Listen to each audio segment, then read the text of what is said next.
Testing 1 2 3. Testing 1 2 3.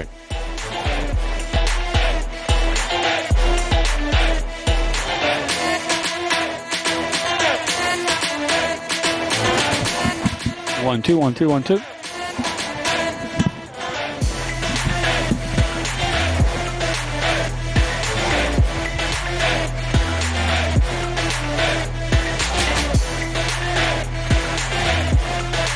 One, two, one, two, one, two.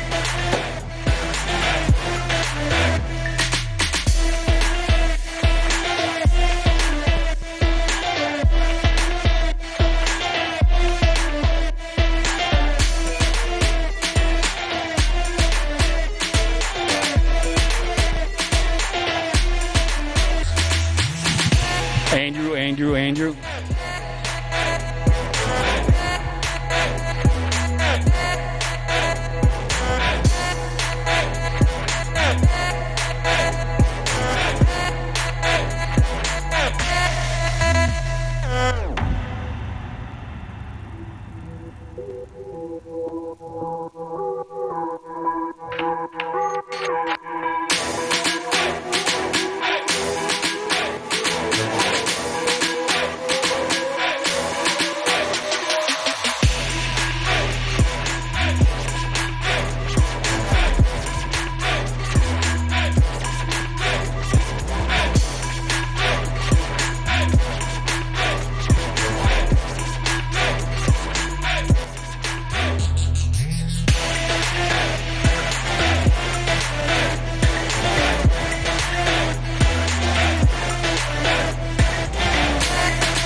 Good afternoon and welcome to Live Jai-Alai in the Magic City on the Jai-Alai channel. I'm Stu Nyman. As always, I'm joined by Andrew Bleckman, and together we will cover every point played today. All wagering is now open on today's 8-game performance. Each of today's 8 games will offer Win, Play, Show, Quinella, Exacta, and Trifecta wagering. We also have an early daily double that begins in Game 1. Play the early daily double. Correct the pick your winners of Games 1 and 2. Mouth's not exactly working perfectly today, but I think you understand what I mean. Also beginning in Game 1, Mighty Ocho. That's a pick 8 wager. $5,000 guaranteed in the jackpot. We have 2 pick 3s if that's your thing. An early pick 3 and a late pick 3. Have the high-paying high 5 jackpot. Play the high 5, correctly pick the winners of games 3, 4, 5, 6, and 7. If you do so correctly and have the only ticket that does so, you can cash in on the high 5 for today with its minimum $2,000 guarantee. Online wagering is available at watchandwager.com, or if you're in the state of Connecticut, mywinners.com. However, placing a bet is not necessary in order for you to enjoy all that we have in store for you today. We have 2 scratches in today's performance and a printer's error. So listen up. These are the changes for today's performance. Once again, these are the changes for today's performance for January 20th, 2022. June 20th, 2022. Back in January, I don't know what I was doing, but obviously that's where I left my brain. So, scratches for today and program changes beginning now. Game 1, post 7. Scratch Juice, replace Juice with Kubala. Game 1, post 7. Scratch Juice, replace Juice with Kubala. Game 2, post 3. Scratch Juice, replace Juice with Anderluck. Game 2, post 3. Scratch Juice, replace Juice with Anderluck. Game 3, post 2. Scratch Ikeda, replace Ikeda with Julin. Game 3, post 2. Scratch Ikeda, replace Ikeda with Julin. There are no scratches in Game 4. There are no scratches in Game 5. Game 6, post 2. Scratch Ikeda, replace Ikeda with Nicholas. Game 6, post 2. Scratch Ikeda, replace Ikeda with Nicholas. Game 7 is where the changes become interesting. We have 2 scratches and a printer's error. So, Game 7, post 1. Scratch Ikeda, replace Ikeda with Cool Fitness. Game 7, post 1. Scratch Ikeda, replace Ikeda with Cool Fitness. Game 7, post 3 should not be the team of El Barba and Ron. So you're going to take El Barba and Ron out. Game 7, post 3. Going to put in Inaki, Tennessee. Game 7, post 3. Put in Inaki, Tennessee. Once again, Game 7, post 3. Take out El Barba, Ron. Put in Inaki, Tennessee. Then, Game 7, post 8. In the front court, you're going to scratch Juice, replace Juice with El Barba. Game 7, post 8. Scratch Juice, replace Juice with El Barba. Let's go over Game 7 one more time. Game 7, post 1. Scratch Ikeda, replace Ikeda with Cool Fitness. Game 7, post 1. Scratch Ikeda, replace Ikeda with Cool Fitness. Game 7, post 3. El Barba and Ron are out. That is a printer's error. Game 7, post 3 is Inaki and Tennessee. Game 7, post 8. Scratch Juice, replace Juice with El Barba. Game 7, post 8. Scratch Juice, replace Juice with El Barba. That is a complete rundown of the scratches and changes in today's performance. So with all that in mind, we ask you to make your wagers as early as possible within scheduled post times. Then sit back and relax. Post time for game number 1 is now just 5 minutes away. Andrew, how are you? Hello, Stu. I'm doing well here on this Monday, June 20th here. Yeah, weather's pretty nice out here in Florida. A lot of parts of the world right now. If it were January, we would take it. As Gatsby 53 stated right there. But a couple scratches there. Game 7, a couple more, and that printer's error. We'll go through them as they affect some of those games as we come to them. But with 5 minutes to go until we get into the action for today, and as we do before the first game of all of our performances, we have this video that will explain the scoring format for all of our games, which today, as every day, is Spectacular 7 scoring. Spectacular 7 singles games are played with 8 players. Each player wears a different color jersey numbered 1 through 8 on the front. These numbers are traditionally referred to as post numbers. Post numbers are used to signify the order in which the athletes will play in a game. These numbers are also used for betting purposes. Don't be confused by the numbers on the back of our jerseys. Those are just for fun. Each game begins when the player in the post 1 red jersey serves to the player in the post 2 blue jersey. The served ball must land between the 4 and 7 lines marked on the court's side wall. If the ball lands between those lines, the serve is good and play continues until one of those 2 players wins that matchup. The player who loses the matchup exits the court and waits for his next turn at the end of the rotation. It's important to note that every game has 2 rounds.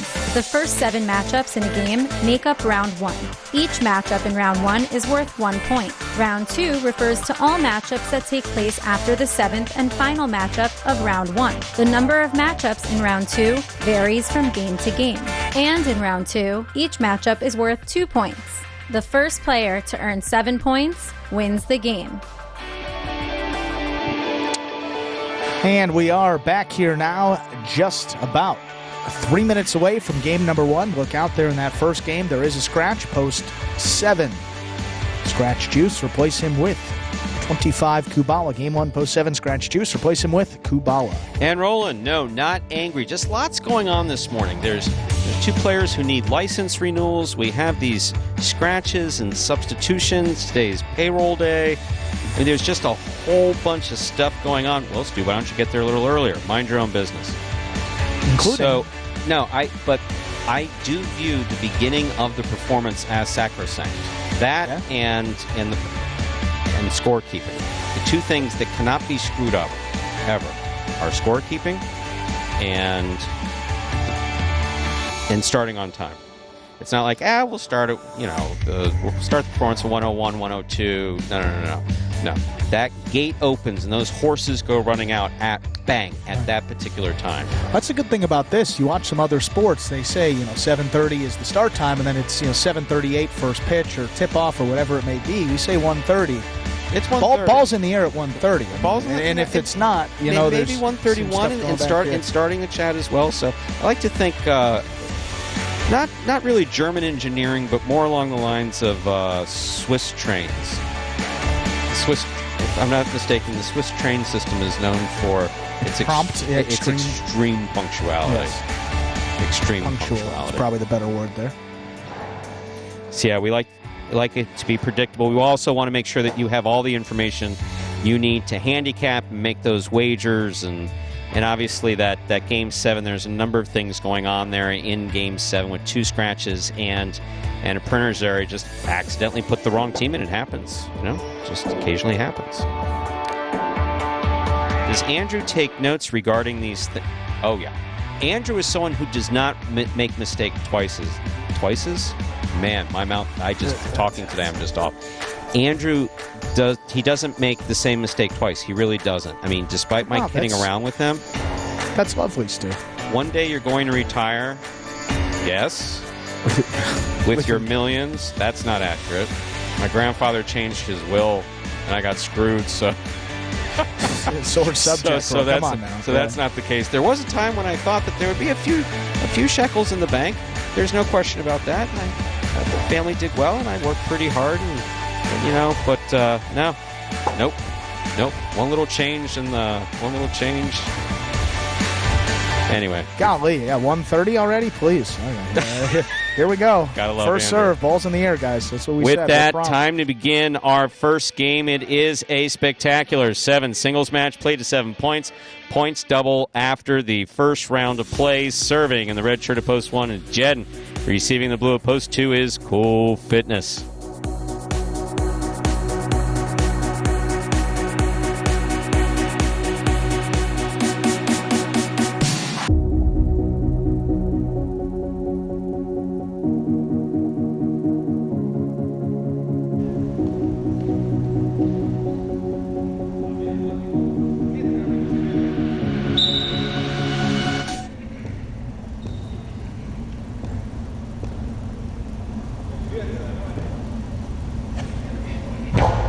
There's served by Jedden. We begun. Ball tip, point 2. Cool Fitness first up on the board in our first game. Here's the white shirt of post 3, El Barba.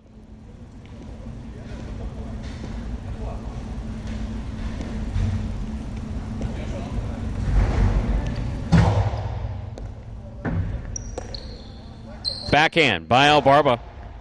Catch by Cool Fitness. Ball tipped. Point 1. Point 3, rather.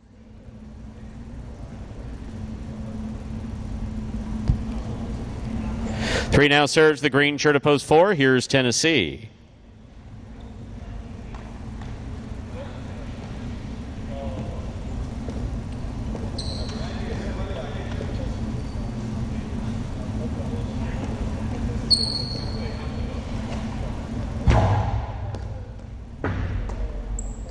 Backhand by Tennessee.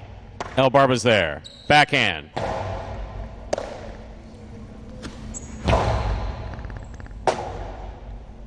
Rebote by El Barba. Tennessee with a tip ball midcourt, point 3.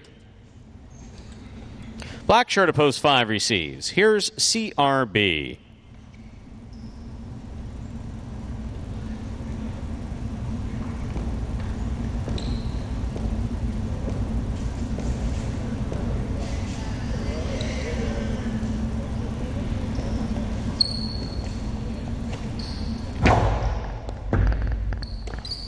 There's the backhand by CRB. Rotate forehand. Backhand.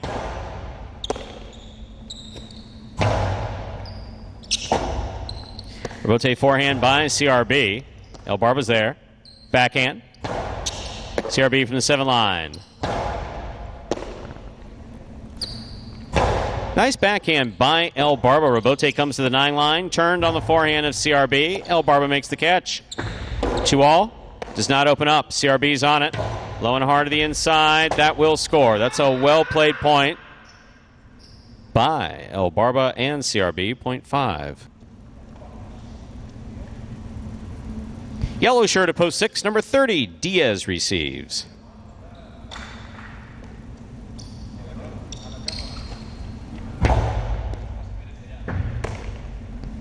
Backhand by Diaz. Powerfully thrown to the inside. Rebote coming out. Diaz again. Left side. Costalo. Scores. Point 6. On the court, ready to receive in the pink shirt at post 7. Kubala.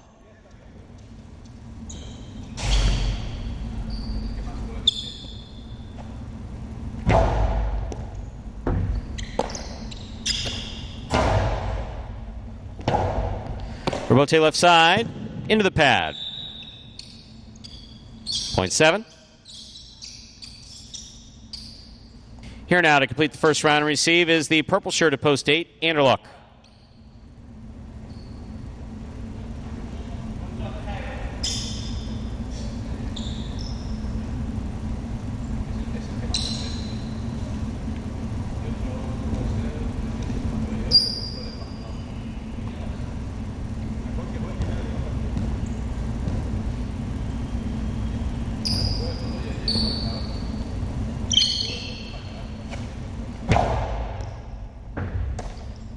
Backhand by Anderluck. Powerfully thrown. Caught by Kubala. Backhand by Anderluck. Forehand rebote by Kubala. Anderluck read that was going to land way up front. He tried to chase it down, tipped the ball, point 7. We've completed the first round of play. All matchups are worth 2 points now through the end of the game. First to return, the red of post 1, Jedin.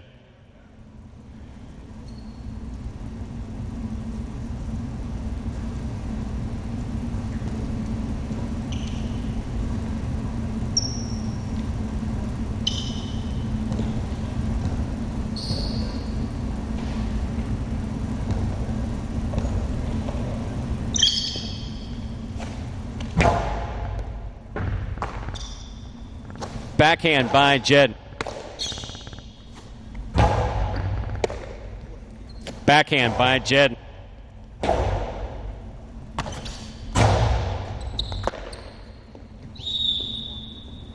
Point 7. 7 on the board with 4 points. Here's post 2, Cool Fitness.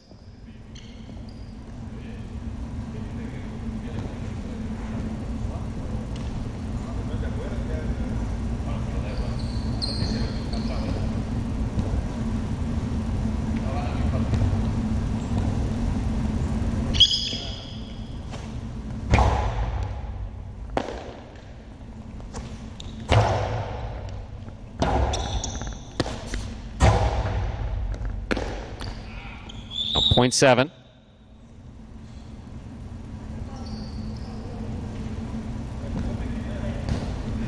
Possible game point for Kubala. Here's post 4, Tennessee.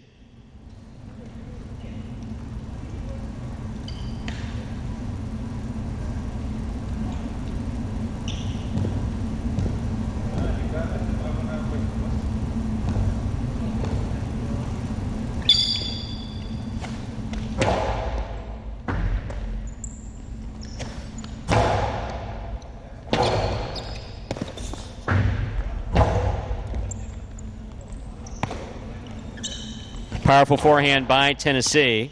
Ball tip, point 4. Here's post 3, El Barba.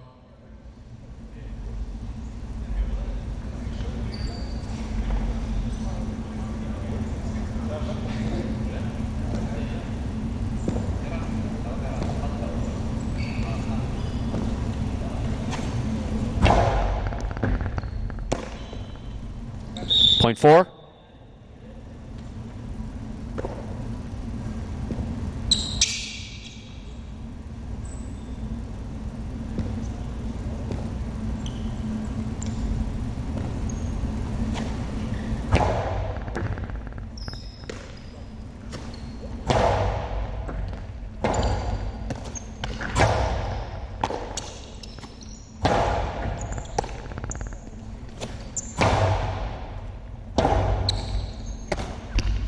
Placement to the inside. Will score for CRB, point 5. 5 on the board, 3 points. Here's post 6, Diaz.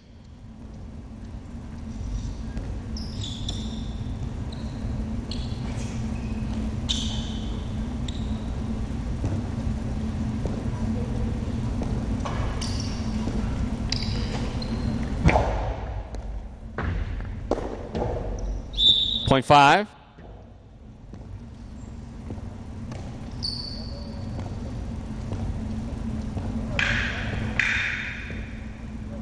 Possible game point for CRB. Here's Anderluck.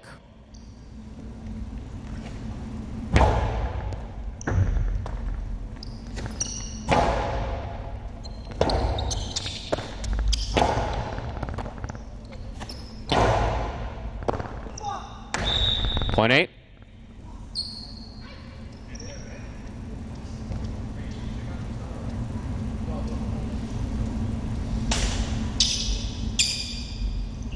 Here's post 1, Jedden.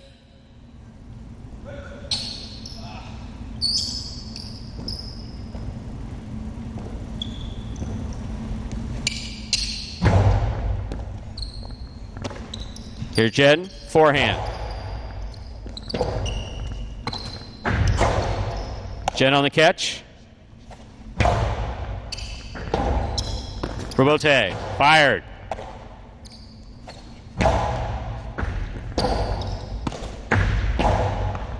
Catch by Jedden. Low and hard, scores, point 1. 1 on the board, 2 points. Here's post 2, Cool Fitness.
Interference, point will be replayed.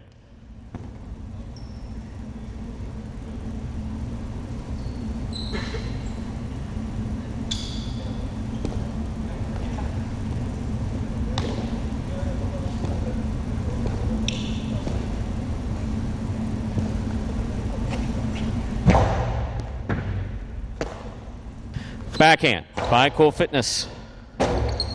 Rebote. Catch by Cool Fitness.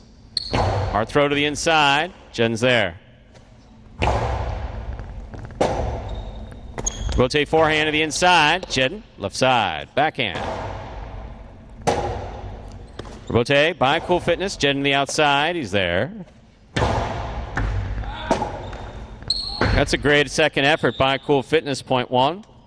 Jedden has 4 points. Returning with possible game point is Kubala.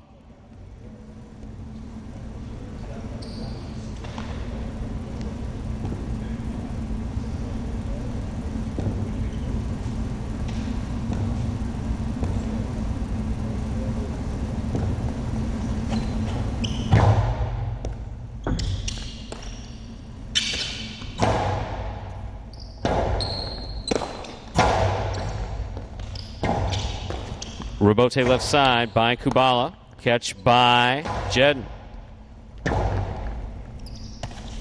Throw to the inside. Jen gonna go for it. Missed it. Point and game. Post 7. Kubala. 7 wins it. 5 places. 4 serves to 1.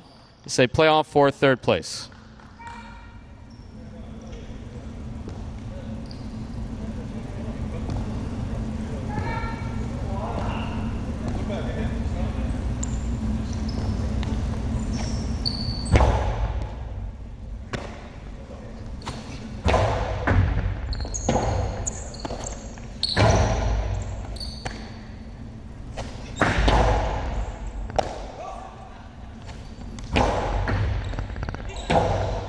Rebote saved by Jedden. Here's Tennessee. Backhand. Low and hard to the inside. Jedden with a tip ball. Point in a 3rd place finish for post 4, Tennessee. Unofficial order finish, 7-5-4. Your price will be up in a moment.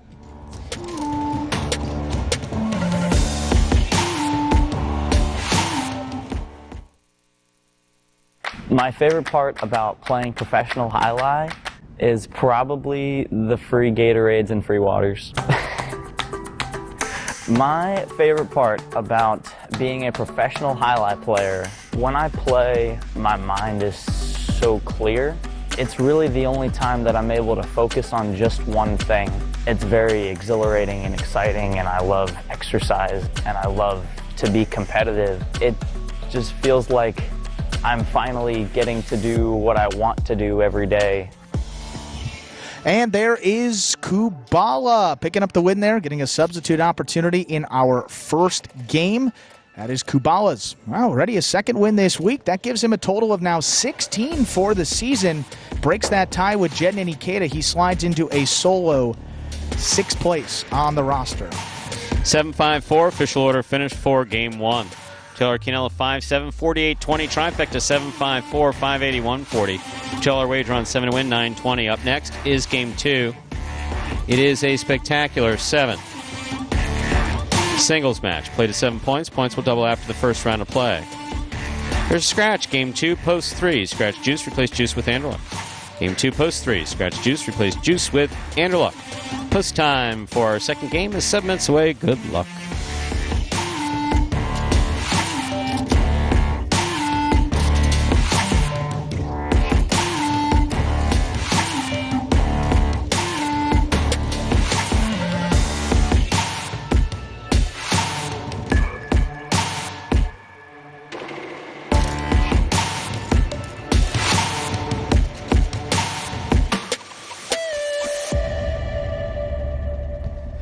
And with just about 6 minutes to go until game number 2.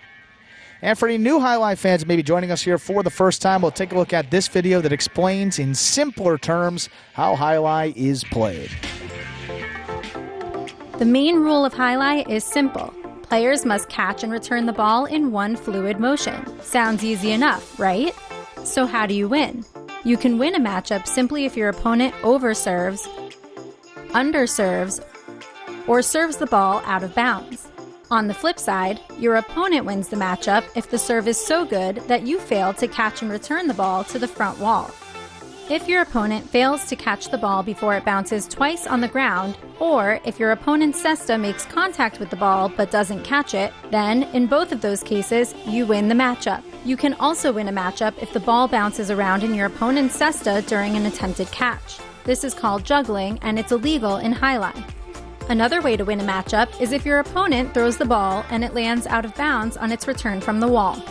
The overall game strategy for a Jai-Alai player is to make it difficult for an opponent to reach the ball in time or to execute a rebuttal play.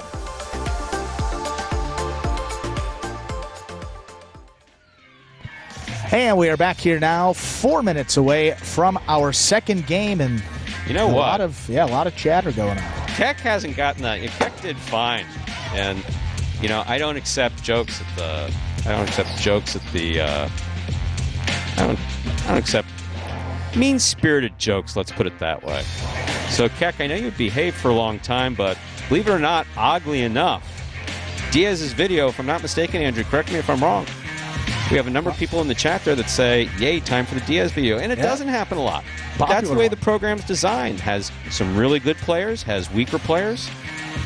Diaz, obviously one of our players from 2018, joined me on the microphone during your absence. Really good influence here in the locker room. One of the reasons why we don't encourage the players to go back and look at the chat is they don't have to listen to the BS of folks like Keck who say kind of like really... That's just not pleasant. I mean, it's not funny. I have a great sense of humor, and no, wasn't funny, Keck.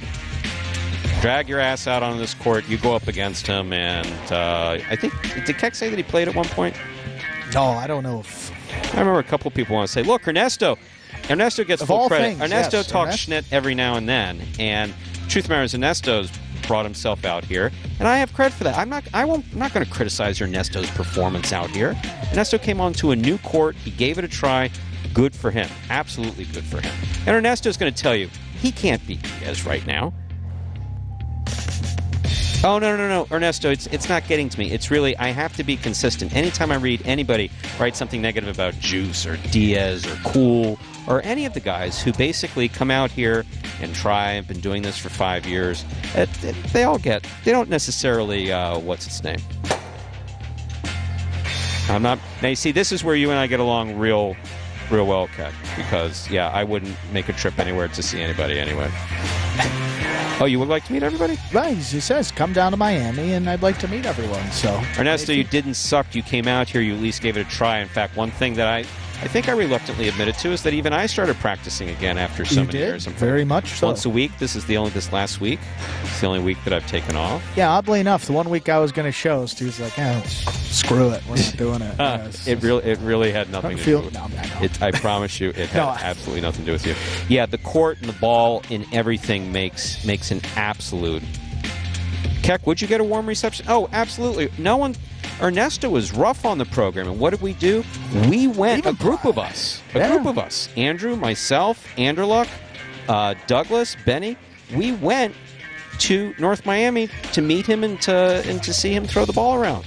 And he looked okay, for a guy my age. Absolutely, he looked perfectly fine. So no, of course you would get a warm reception. Even people who talk schnitt, as long as people come around and are generally positive. J.C. Cruz, I can answer that question. No, the court is not eligible to be rented out. Not for play. That we don't do, though. So what I would recommend is North Miami Amateur is still open, the middle court there. I don't have a number for you, but you can look into it. North Miami Amateur Jai-Alai, or I think it went under American Amateur Jai-Alai. I forgot they changed the name of it. Oh. But North Miami Amateur is still open, and they still have open dates, both rubber ball and plastic ball. In fact, Ernesto plays out there.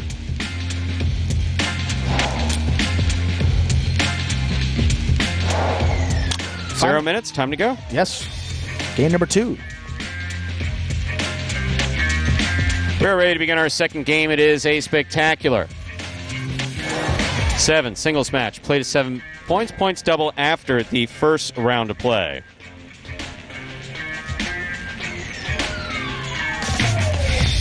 Serving the red shirt of post 1 is Jed, and receiving blue of post 2 is Kubala.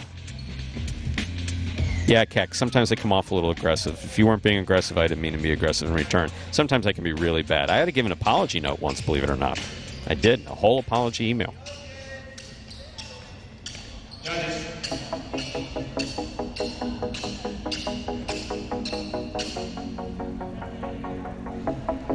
Judges, begin. Judges.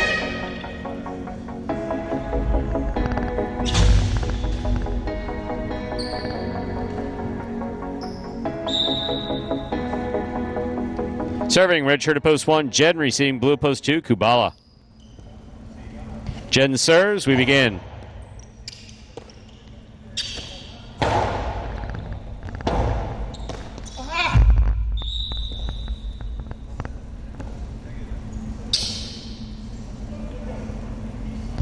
Point 2.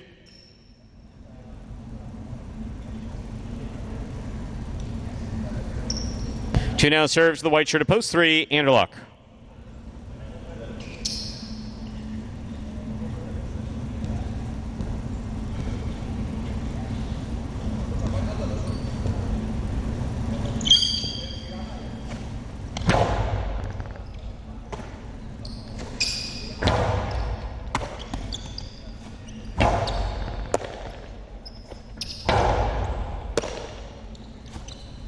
Two all by Kubala. Will score, point 2.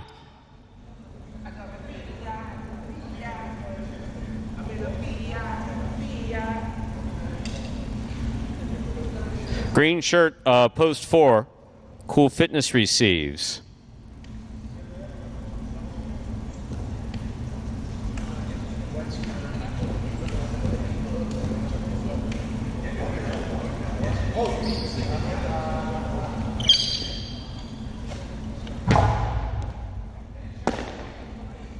Point 2.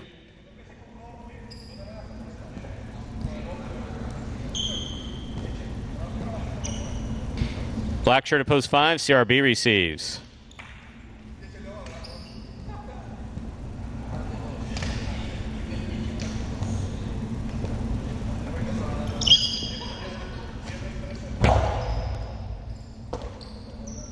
Backhand.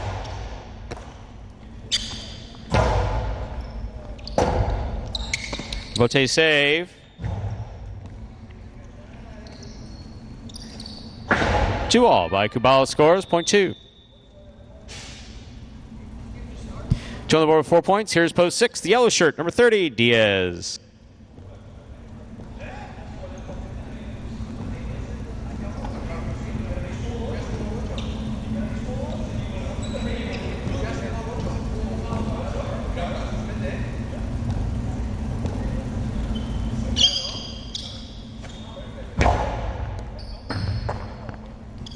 Backhand by Diaz.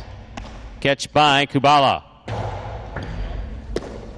Diaz comes in, 2 all. Opens perfect and scores, point 6. Here's the pink shirt of post 7, Tennessee.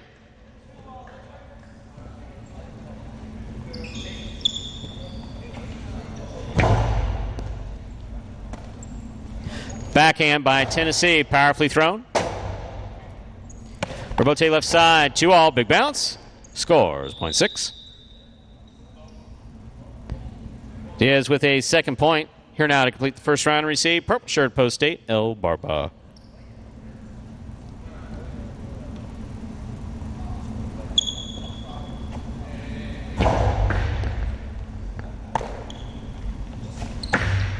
Two all by El Barba scores. Beautifully executed, point 8.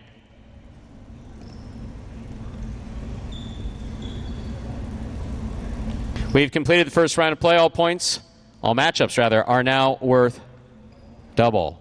First return, red at post 1, Jedden.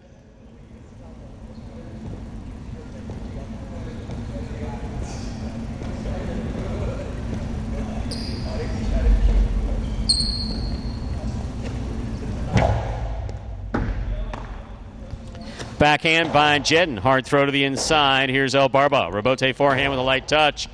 Jedden on the run is there. Ball going to the outside. Robote save. 2-all. Jen reads it. Gets on it. Elbarba had it. Dropped it. Point 1. One on the board with 2 points. Here's post 3. Anderluck.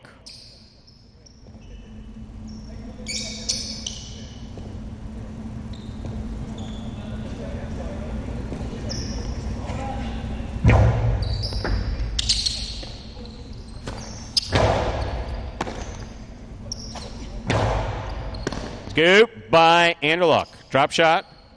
Dropped. Point 1.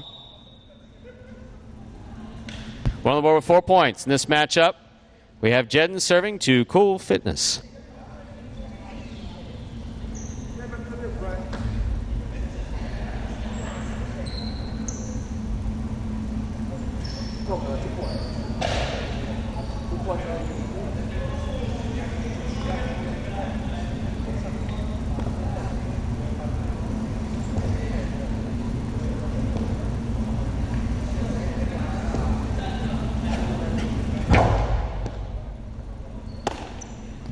There's the backhand.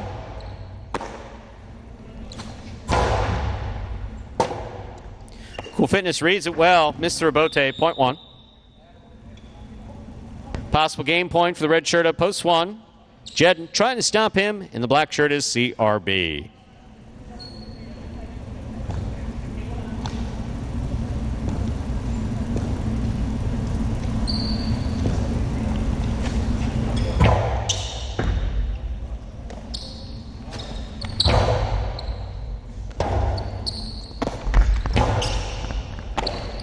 Point in game, post 1, Jedden. 2 places, 6 shows. Unofficial order finish, 1, 2, 6.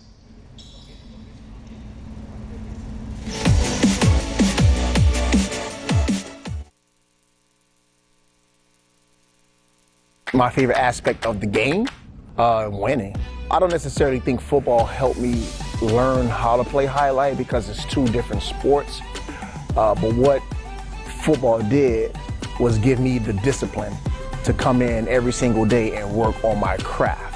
Highlight is probably the most frustrating sport because you want to perfect everything, and it's really, I'm not gonna say impossible, but it's very difficult. So you have some players that may get down and get frustrated because they didn't win any points, and then that's when you have to talk to yourself as a player and say, okay, I know this moment is temporary, but you have to continue to believe in the process. You got to believe in yourself, and don't let the frustration dictate your behavior on the court. Of course, you want to win every opportunity you get a chance to.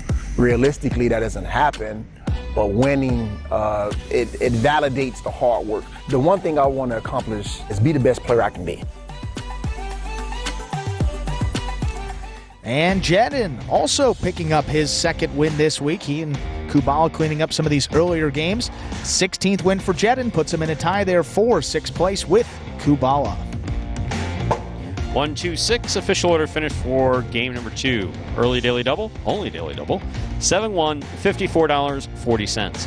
$2 wager on 1 to win, $4.60. $2 Quinella, 1-2, $23.40. Trifecta 1, 2, 6, $219.40.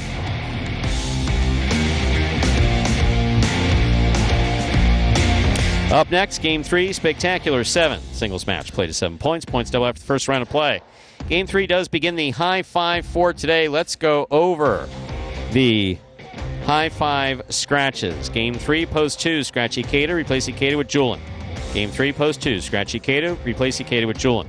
There are no scratches in Game 4. There are no scratches in Game 5. Game 6, post 2, scratch Ikeda, replace Ikeda with Nicholas. Game 6, post 2, scratch Ikeda, replace Ikeda with Nicholas. Game 7, post 1, scratch Ikeda, replace Ikeda with Cool Fitness. Game 7, post 1, scratch Ikeda, replace Ikeda with Cool Fitness. There is a program change for Game 7, post 3. El Barba and Ron are out. Inaki and Tennessee are in. Game 7, post 3 is now Inaki and Tennessee. Filing Game 7, post 8, scratch Juice, replace Juice with El Barba. Post time 4. Game number 3, 5 minutes away. Good luck.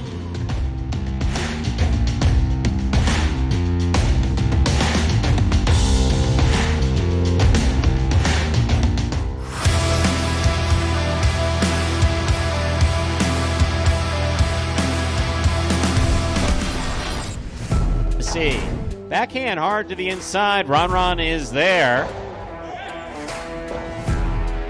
Rotate forehand. Catch by Ron. Outside placement by Ron will score.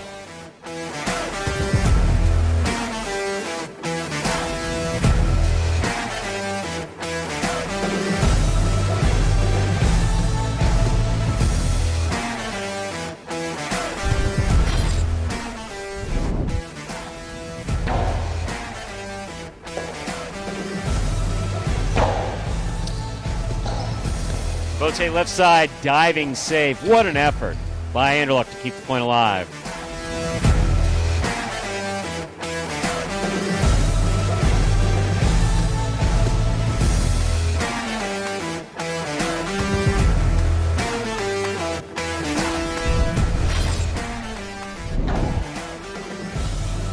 There's backhand by Diaz, thrown powerfully to the inside.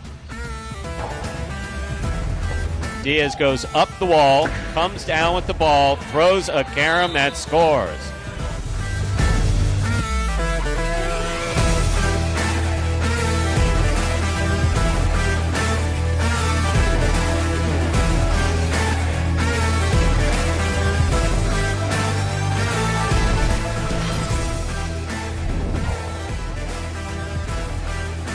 Backhand by Kubala.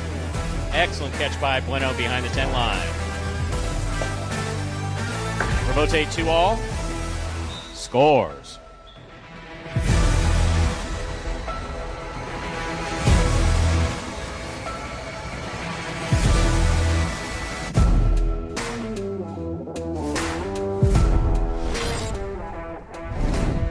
Rebote left side by Gauchetti. Manu's there. Back to the inside. Gauchetti read it, stopped it, returns it. Costa. Wow.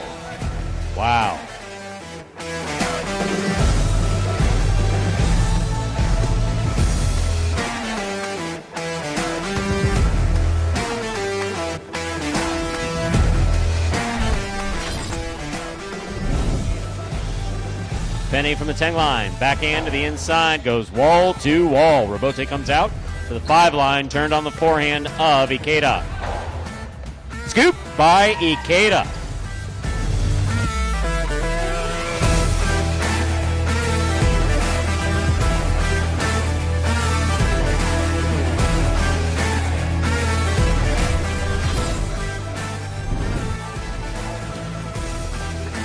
Save by Douglas at the side wall. Now he steps up at the 4 line. What a catch by Douglas. Hípica carom. Oh my. Got him.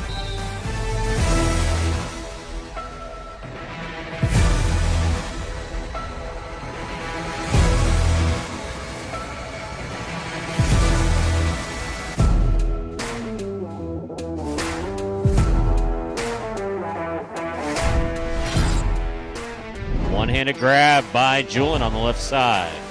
Here's the Rebote. Rebote 2-all. Cut off by Julin. Hard throw by Julin. Gaucherti's looking for a tough Rebote. That's beautiful.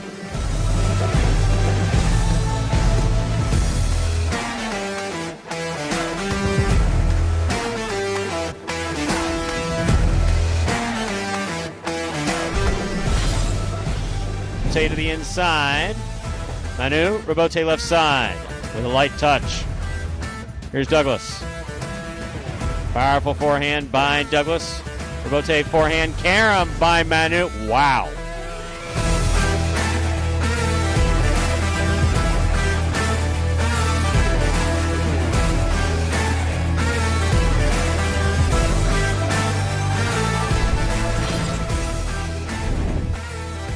Backhand by Douglas, thrown hard, caught by Gauchetti, who flips it back. Douglas gets there, puts it back inside. Rebote comes out. Wow. Sorry, Matt. Nothing you can do about that one. Yeah.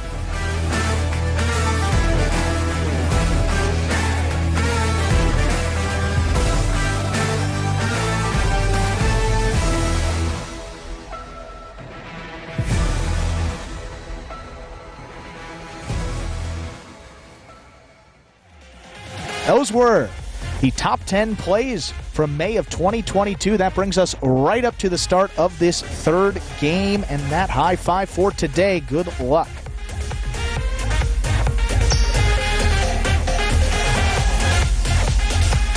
And JC Cruz, welcome back to Highline. Time to begin Game 3. It is a spectacular 7 singles match. Played to 7 points. Points double after the first round of play. Serving up first in the red shirt of Post 1. Ron receiving in the blue of Post 2. Substituting for the scratched Ikeda, Julian.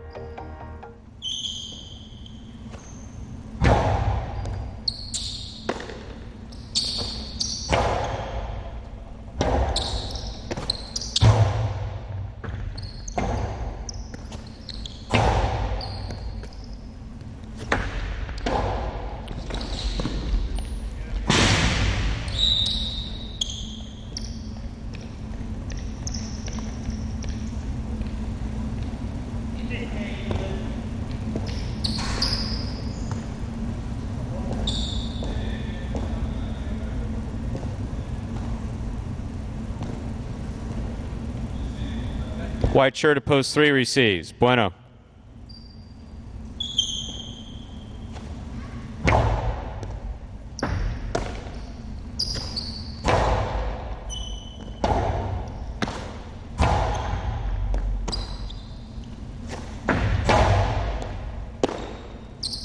Backhand by Ron. Hard throw to the inside. Scores.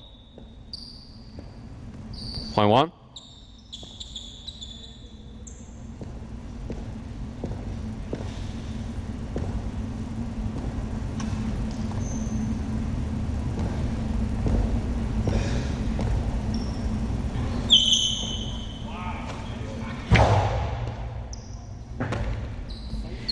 There's the backhand by Spinner.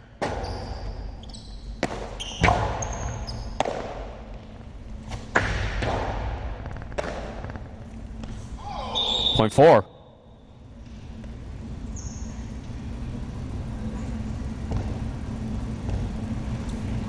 In this matchup, we have Spinner serving to Anderluck in the black shirt of Post 5.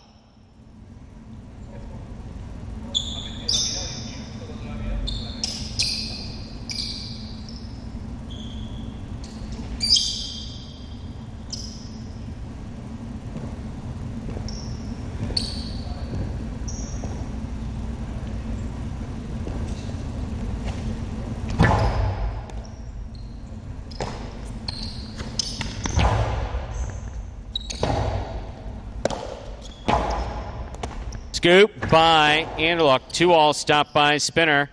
Spinner comes hard from the right side. It scores. Point 4.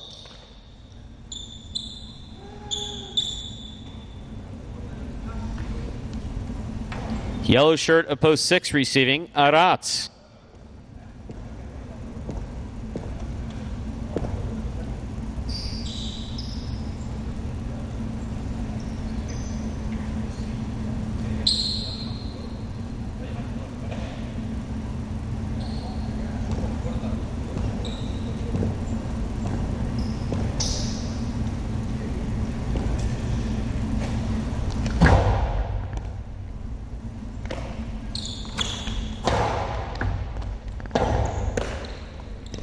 Robote forehand by Spinner. Here's Aratz. Backhand to the inside. Robote. Forehand by Spinner. Aratz makes the catch. Spinner from the 11 line. Backhand. Aratz is there. To the inside he goes. Point 6.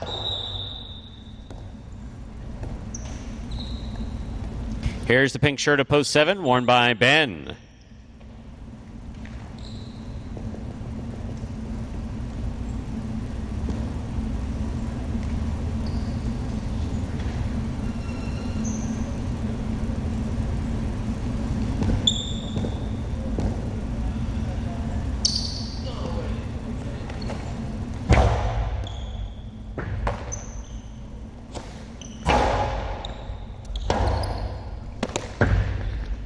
Point 7.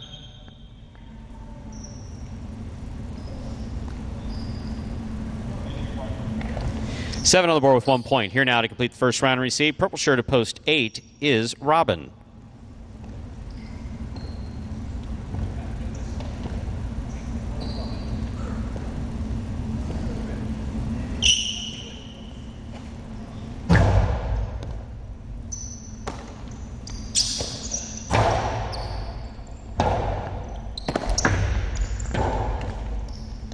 Robin gets there, cannot hold on to it.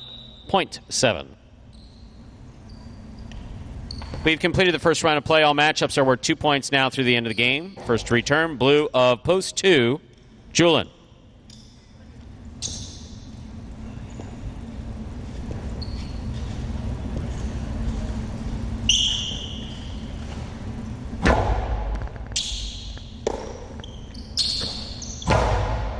Backhand by Julin. Rebote forehand by Ben.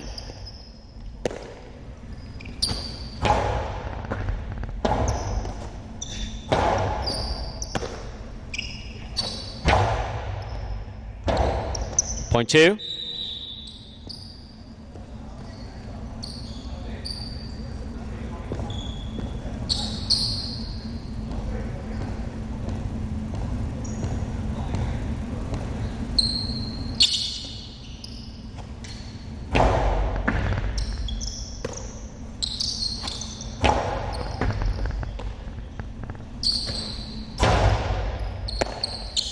Backhand by Bueno.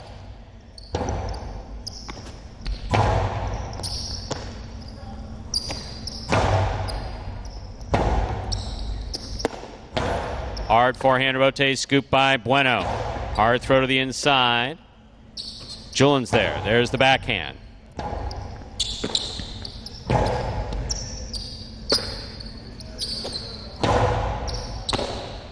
Catch by Bueno. Hard throw to the outside. Catch by Julin. Julin powerful from the forehand. Scores. Point 2.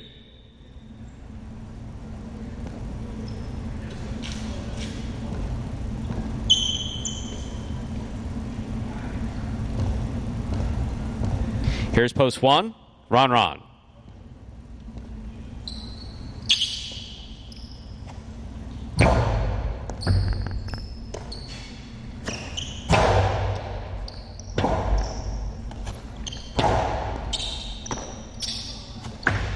Two all. Stopped by Julin. Julin powerfully from the forehand. That scores. Point 2.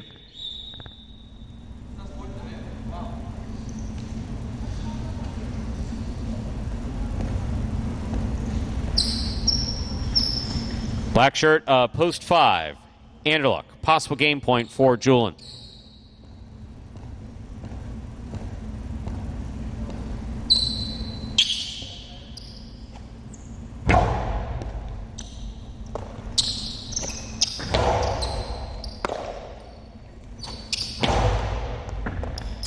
One in game, post 2, Julin. 2 wins it, 4-7-1, playoff for second and third place.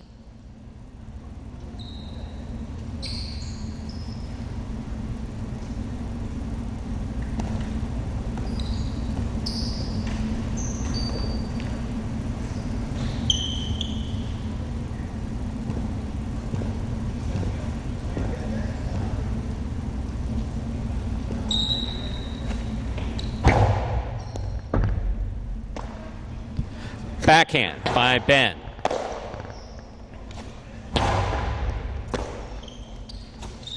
Play to the inside.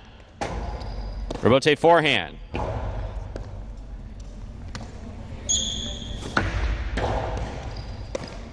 Spinner from the forehand.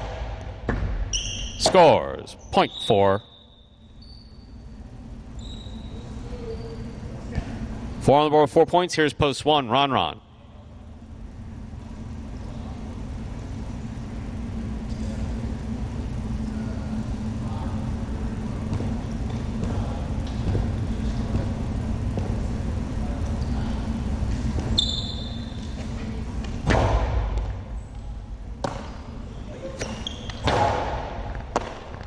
Here's the backhand by Spinner.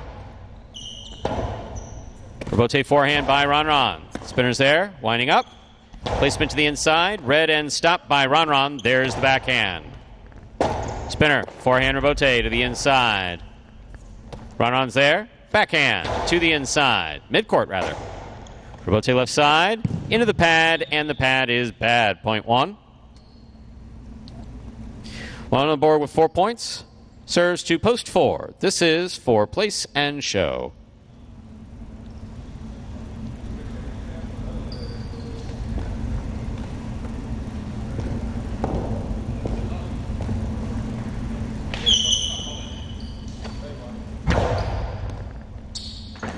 Beautiful serve by Ron. Really nice catch by Spinner. That got away from him. Point and a second place finish for post 1, Ron. Spinner comes in third. Unofficial order finish 2-1-4. Your price will be up in a moment.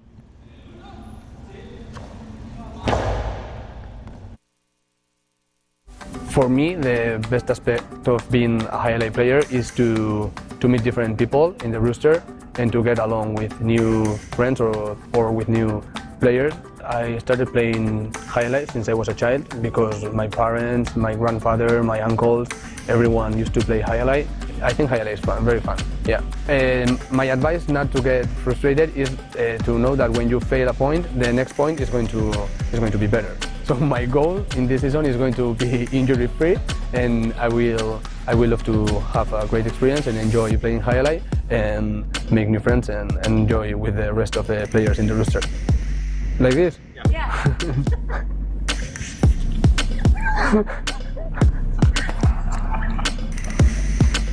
No.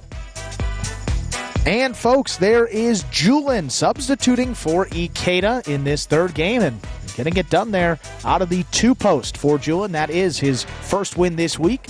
That gives him a total of 13 now for the season. One of those guys with double figures in all statistical categories. 13 wins, 12 places, and 12 shows for Julian in his 2022 singles season. 2-1-4. The official order finish for Game 3. There are your prices. $2 Quinella 1-2, $14.40. Trifecta 2-1-4, $190 even. $2 wager on 2 to win, $7. Up next, ladies and gentlemen, game number 4. Spectacular 7, the scoring. No scratches in Game 4. Post time for Game 4. 6 minutes. Good luck.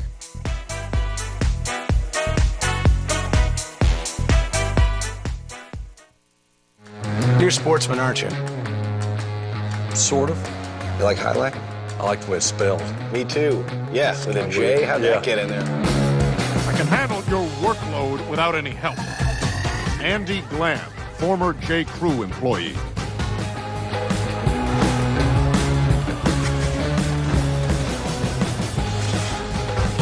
Dr. Dante Octavarius, seahorse breeder. Oh, the kid is hot tonight. He better be. I got him wheeled in a trifecta. Shunk Dunkirk, incontinent Jai-Alai instructor. Incontinent Jai-Alai instructor? Incontinent Jai-Alai instructor. All right, I'm calling it. I'm trying out a new persona. I'm club owner and Jai-Alai enthusiast, Barry Mexico. What a fun and lazy character name. Was it your first thought? You know it. Barry Mexico gets down to business. And we are back here now just under 5 minutes away from game number 4. Looks like this fourth game, hard to believe, Stu, but it is scratch-free. Yes, we have a number of changes throughout today's performance. So games 4 and actually 5. Next 2 will be scratch-free for today. Steve Smart, thanks for the shout-out. Didn't realize why you're shouting. Ron and Spinner back from injury. Look at the level of playing games. Yeah, 3 and 4 kind of tough to... I'll tell you what. Are definitely tough to... Now, from the beginning, we have known that we have... our first games are our first games. They're pretty much well set. First game's going to be changing a little bit in July. We'll just leave that out there. And then games 3 and 4, we have solid middle game group, and then a solid late game group. In fact, we have a benefit of having a number of players that can actually kind of go here or kind there. Kind of tweeners, right? Between the middle but and then later, yeah. it's like, we ourselves fell into it with like, for instance, where Rotz is concerned. Guy plays at Dania. He's obviously playing last 2 games here. Then had a bit of a difficult time getting any wins, places, or shows in those games. So maybe he needs to go in game 3 and 4, because it is one thing you can do. You can absolutely break a player by basically saying you need to continue to play in this game, and they're unable to do it effectively. You can't wind up breaking their spirit. Well, that was the thing with a couple, not just Arats, but Nicholas as well. I mean, those guys were playing their butts off and didn't really have much to show for it in those later games. And then they come in here in these middle games. You see Nicholas up there now, 12 wins, 15 places. Arats, 10 wins, 12 places, 17 shows. So both of those players, you see, those numbers have certainly gone up, which confidence boosting nonetheless. No question about it. So it's, you know, it's a balancing act, and the whole merger of traditional versus the Magic City program, different skill levels. You know, even the younger guys on the roster have. So you take in Arats, but Arats has been playing for 10 years. Oh, well, yeah, 10 years. 10 years, whereas we still have a number of players from 2018 who never touched a cesta or saw a cesta before 2018. See conversation about Pedruzzo, Andre. Fantastic backquarter. Man, was he smooth. I'm going to tell you something. If you want to treat yourself to something, those of you from the traditional highlight world, you go and watch the 1990, I don't remember if it was 92, 93, or 94. It could have been later that. Anyway, it's the final in Biarritz. And it is a fantastic partido. You can find it on ETB. I know that Jesus Oliveira, if he's tuned in, he sent me a link. But it is Michelena Pedruzzo going up against Bolivar and Felix in Biarritz. And it's one of the best partidos I've ever seen. And by that, what do I mean? It's exciting. Like, one of the things we talk about Magic City is that it's fast. The action here is fast. Carballo's like the Tasmanian devil up there, like a little tornado. Sometimes he frustrates the hell out of me. But the highlight here is fast. The highlight here is exciting. And, of course, the pelota and traditional highlight moves fast, but on that longer court, it doesn't always look on it. And if you have two guys that are basically catching and throwing, sometimes it can get tedious at times. But this was a particular partido where it's just tremendous action. You had Mitch throwing forehand camera botes in doubles against Boley, and it was just such a beautifully played partido. Again, I don't remember the year, but if Jesus is watching or someone knows how to reach out to Jesus, I believe he had previously posted it.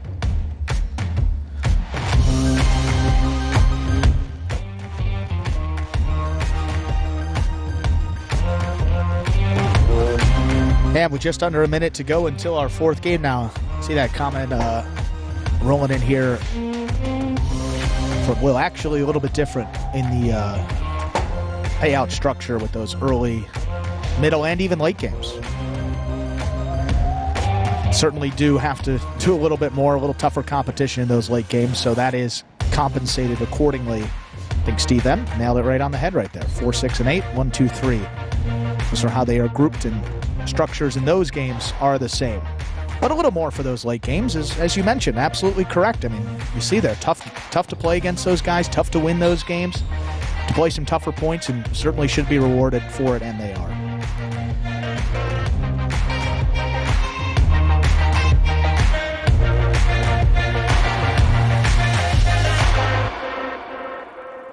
And yes, Michelena Pedruzzo defeated Bolivar Felix in that particular match. So that is the answer to that one. Okay, time to begin game 4. It is a spectacular 7 singles match, played to 7 points. Points double after the first round of play. Serving in the red shirt at post 1 is Nicholas. Receiving blue at post 2, Benny.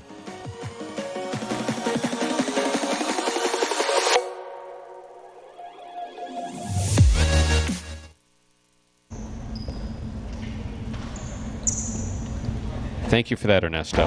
1993. Backhand by Benny.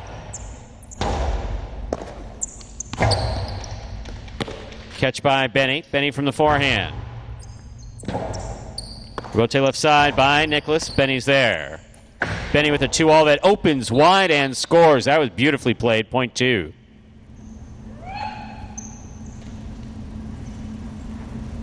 White shirt, post 3 receives. Here's Robin.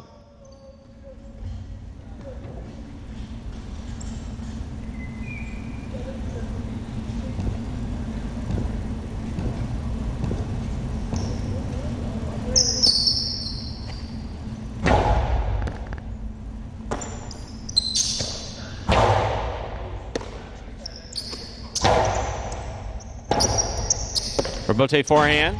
That hits the rail just above the wall. Out of play, point 2. Benny's on the board with 2 points. Here's post 4, the green shirt. Bueno.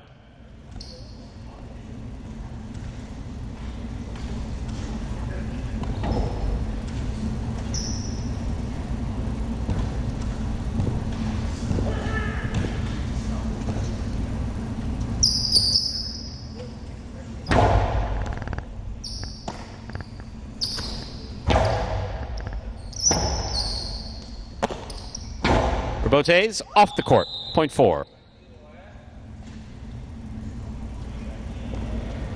Black shirt, post 5. Carballo receives.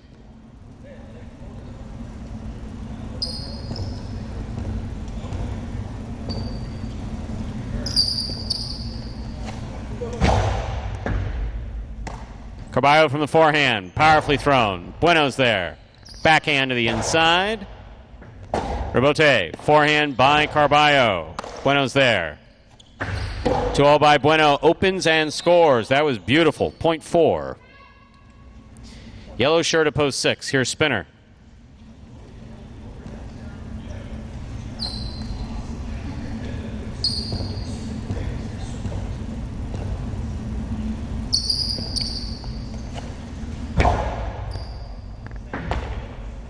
Backhand by Spinner, powerfully thrown to the inside. Here's the rebote on the wall, played by Bueno. Ball tipped by Spinner at the side wall, point 4. 3 points for the green shirt at post 4. Here is Kubala.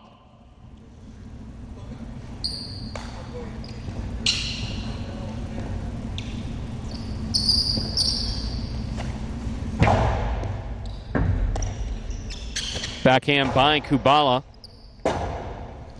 Rebote forehand by Bueno. Rebote left side by Kubala. Bueno's there. Powerful throw by Bueno. Kubala with a tip ball, point 4. 4 points for Bueno there in the green shirt here now to complete the first round of play. Purple at post 8, Ben.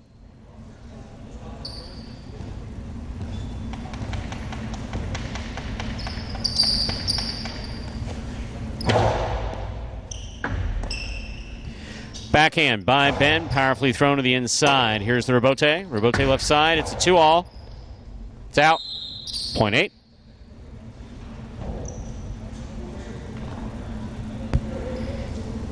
We've completed the first round of play. All matchups are worth 2 points now through the end of the game. First to return, the red of post 1, Nicholas.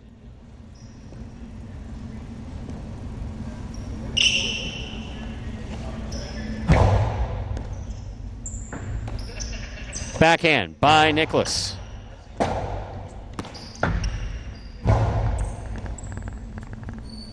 Nicholas from the 8 line on the forehand. Powerfully thrown, crossing the wall, and scoring. Point 1. That puts Nicholas on the board with 2 points. Here's the white shirt of post 3, Robin.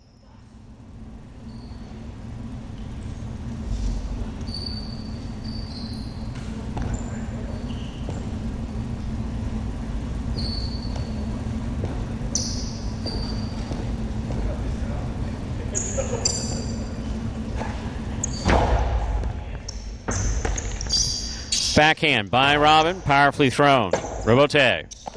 Rebote to the inside. Here's Nicholas. Backhand by Robin. Hard throw to the inside. Robin. Backhand from the 9 line. That clears the overhead screen. Nicholas comes out to the 3 line, puts it inside to score. Point 1. 4 points for the red shirt of post 1. Here's the blue of post 2. Benny.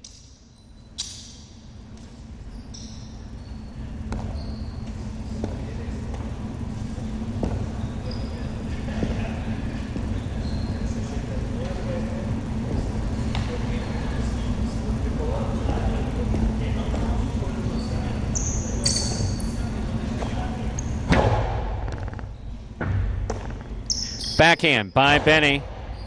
Rebote left side by Nicholas. Benny's there. Backhand from the side wall. Rebote left side by Nicholas. Nicely played. Benny attacks.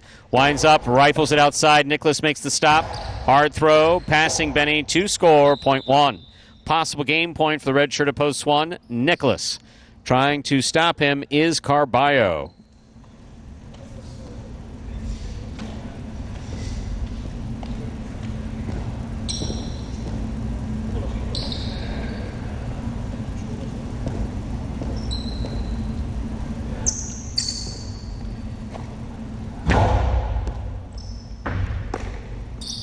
Forehand by Carballo, powerfully thrown to pass.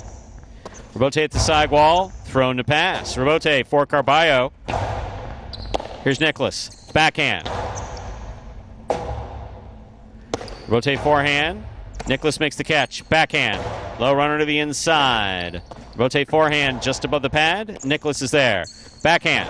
Powerfully thrown. Rotate comes low. At the sidewall. Nice save by Carballo. Here's Nicholas. Rotate forehand to pass.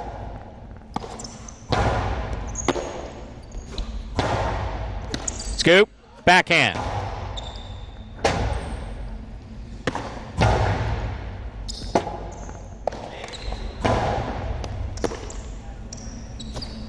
Powerful backhand. Rotate coming out. Rotate to the inside. Catch by Carballo. Backhand. Powerfully thrown. Rotate comes to the outside. Nicholas. Rotate to the inside. Carballo with the catch. Backhand from the 10 line. Robote fire to the inside. Carballo's there winding up. Rifling it inside. Catch by Nicholas. Beautifully caught. Nice backhand. Rotate forehand by Carballo. Here's Nicholas. Backhand. Low and hard. Robote coming to the 9 line. Turn by Carballo to pass. Robote forehand. Nicholas reading it. Stops it beautifully. Big bounce. Carballo trying to outrun the ball. Got it. 2-all, 2 score. That was a beautifully executed point. Hard fought. .5. Yellow shirt at post 6. Spinner receives.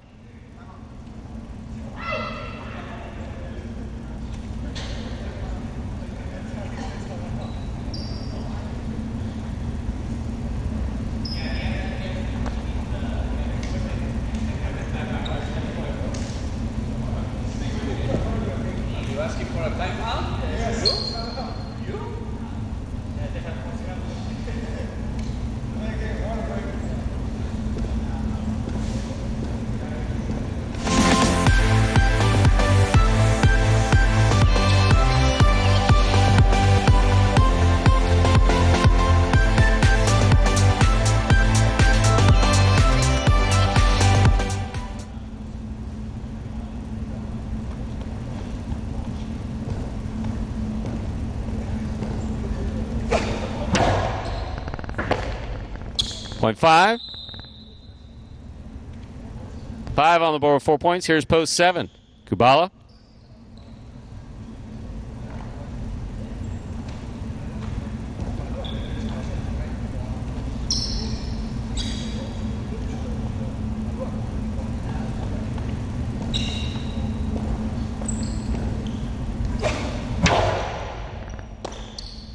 Backhand by Kubala. .7. Green shirt at post 4 receives. Bueno.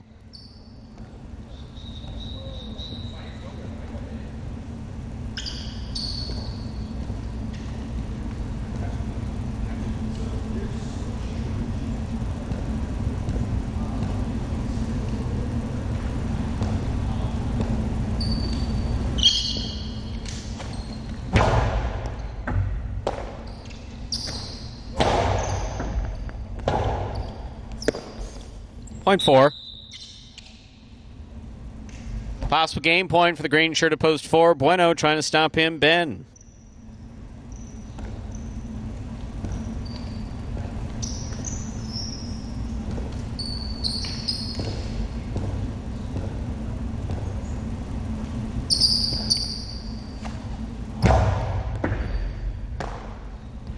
Backhand by Ben. Chula scores. .8.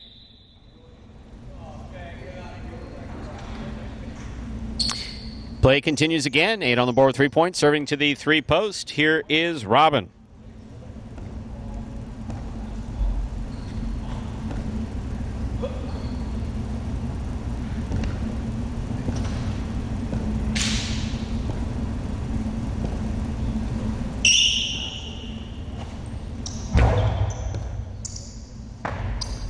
.8.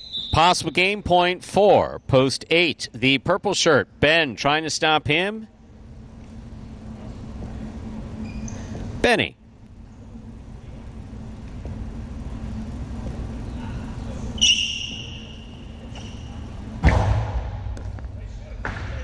What a serve by Ben. Nice catch and return by Benny.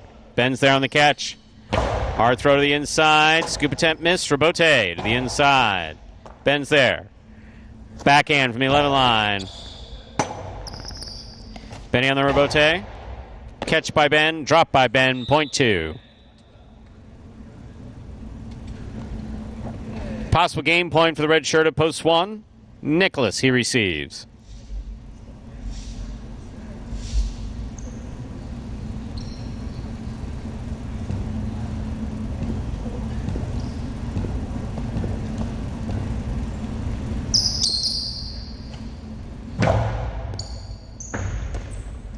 Backhand by Nicholas.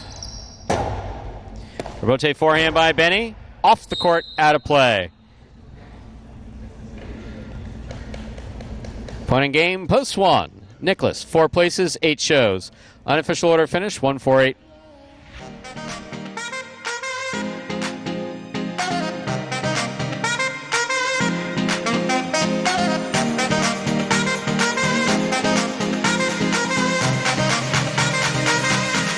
In game 4, post 1, Nicholas taking second, post 4, Bueno coming in third, post 8, Ben, 1-4-8.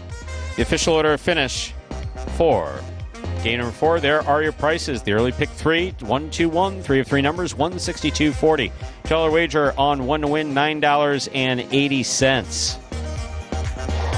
$2 Quinella, 1-4, $26. Trifecta, 148, $514.40. Roll through those prices really quick before introducing the next game. JC Cruz mentions 2 players, Montilla and Inaki. With Inaki, you're going all the way back to the beginning of Inaki's career. Not our Inaki here at Magic City, but the Miami highlight then for Pierce Inaki. Back to 1968 when he began his, 1969 rather, when he began his career. So 2 different Tejadas, JC Cruz. Remember that guy would catch the serve and flip it back up to the front wall in a Tejada on the left side, so a reverse Tejada. Montilla, on the other hand, when he had it on the right side to throw the Tejada, it could be a Tejada or an absolutely beautiful cortada, what I consider to be. Montilla had one of the best cortadas in professional highlight. Low and hard, just above the pad, goes to the side wall, low, and basically comes out ankle level so it can't be played. Unlike what we saw later in the late 90s and 2000s with some of these cortadas that were just low and hard, just right above the pad, and backquarters were catching them. Backquarters shouldn't be able to catch a cortada, in my humble opinion. So JC Cruz going to 2 excellent examples with Montilla and Inaki, both of Miami highlight fame. With Gold that, star for the day. Up that. How about that? With that, we have Game 5 up next, Dodging Death 1. Spectacular 7 scoring. There are no scratches or changes in Game 5. Post time 6 minutes. Good luck.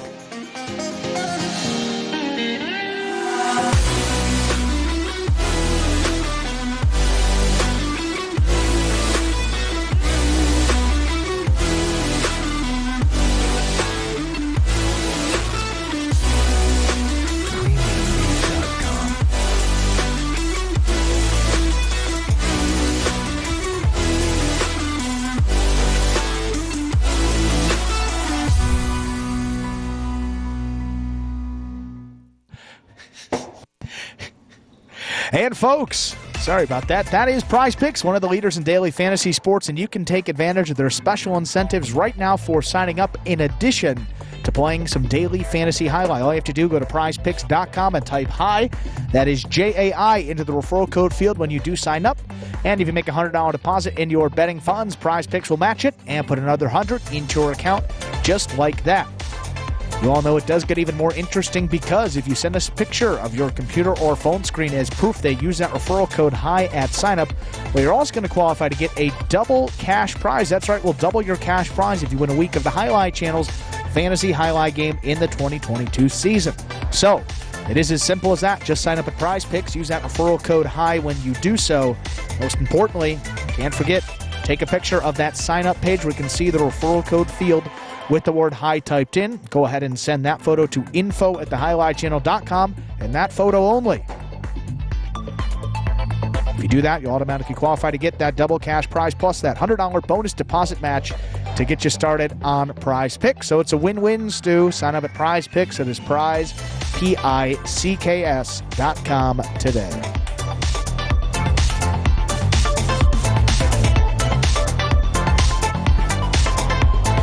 Speaking of brutal cortados, who was the one that caught, was it Knoxville in the knee?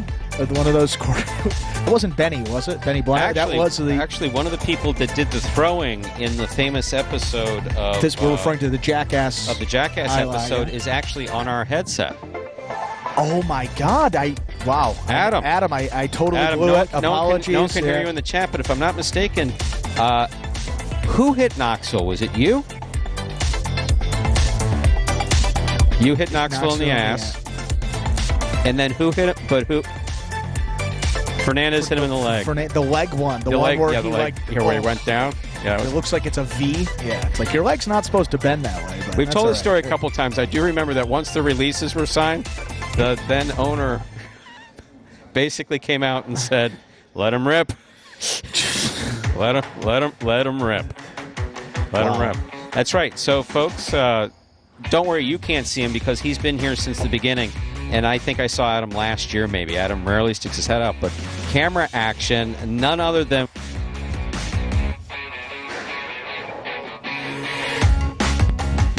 Miami's own number 17, Adam, actually does two of the camera angles here at Magic City and has since the very beginning.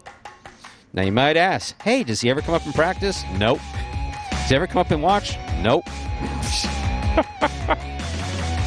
We've said many nice things about Adam over the years. My fondest memory of Adam was back when he was 17 years old and showed up at North Miami and kicked all of our asses within 3 months. Hey, this is easy. Simpler times, huh? Yeah. Beautiful. Just going out to the court. Just hey, this is easy. Yeah. How does he do that?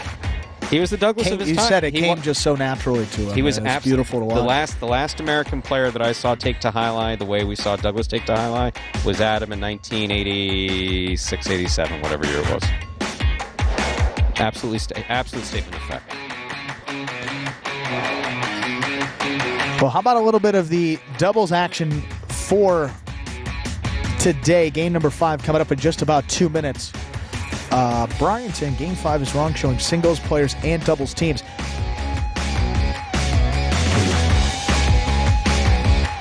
There are actually no changes in this 5th game, so if you go on the website and check out that program, should be good to go with no adjustments needed. See, I actually print the program off of the website to make sure that I'm always announcing and looking at the same thing that anybody else might be in. Game 5, seeing Jed and Nicholas, Inaki, Tennessee, Obarba, Ronron, Carballo, Kubala, Robin, Ben, Cool Fitness, Aratz, Diaz, Gocheri, CRB, Douglas. Those are all the correct teams. And how about some standings go along with those teams, Stu? 9 wins for Anderluck and Benny. They got one yesterday, and then Inaki and Tennessee matched them with a win. So just one game separating those two. 8 wins for Inaki and Tennessee, and then 9 for Anderluck and Benny. 3rd place currently held on to by Diaz and Gocheri. 5 wins for them, and then a tie for 4th place. Juice and Manu and Jen and Nicholas there with 4 wins. Again, this second Pelota doubles tournament of the season will take us through July 11th. So that will be just about a couple weeks left here in this doubles tournament. I think we said yesterday that it was about 22 games or so maybe about 20 now through the end of this. So still plenty of games to go to add to those win totals for these competing teams. Let's see how this 5th game will go. Dodging Death Part 1, Stu.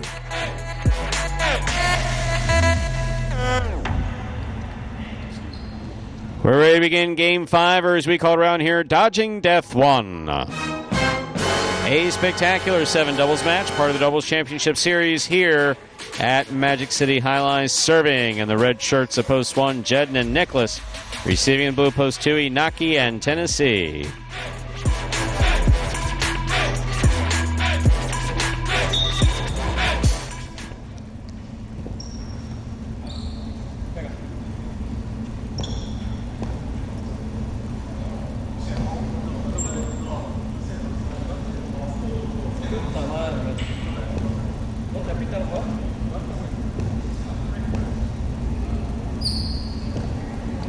Here's a serve by Jedden. We begin. Inaki picks the serve. Drop shot. Scores. Point 2. 2-team first up on the board in our 5th game. Here are the white shirts, Post 3. El Barba and Ron.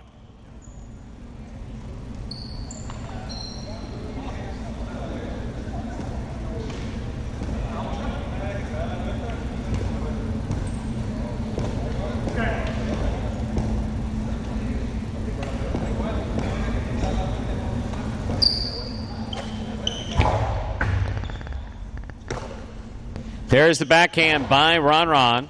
Inaki at the 10 line. Left side. Backhand by Ron. Inaki's there. Ron deep in the backcourt at the 13 line. Left side. Here's Inaki. Backhand. Robote for El Barba at the sidewall. Play to the inside. Here's Tennessee. Backhand.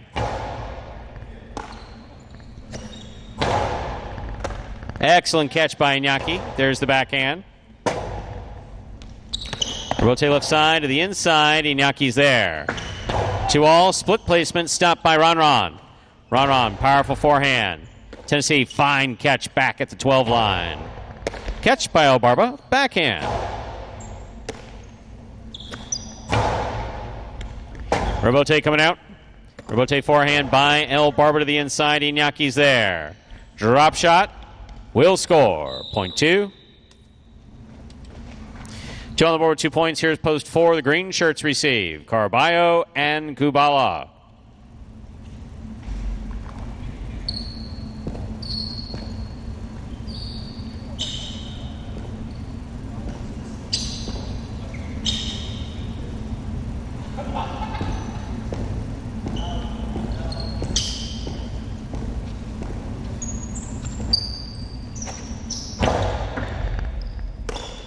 There's the backhand by Kubala. Catch by Inaki. Backhand.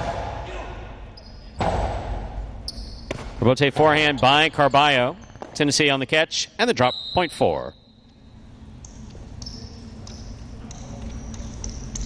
Entering the court of the black shirts at post 5. Robin and Ben.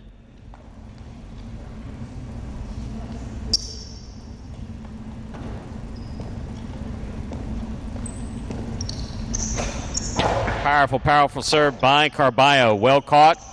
And wow, that was close. Catch by Ron. There's the backhand.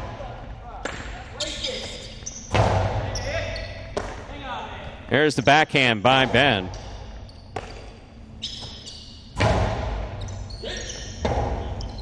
Robote forehand by Robin. Carballo's there. Here's Ben deep in the backcourt. Forehand to the outside. Carballo stops at midcourt. Rifles it low end hard where it scores.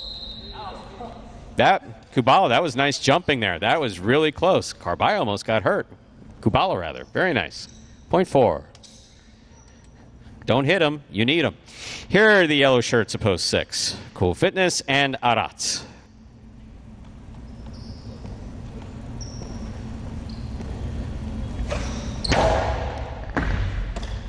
Arats backhand. That ball's in the overhead screen. Point 6. Here's post 7. The pink shirts receive Diaz and Gaucheri.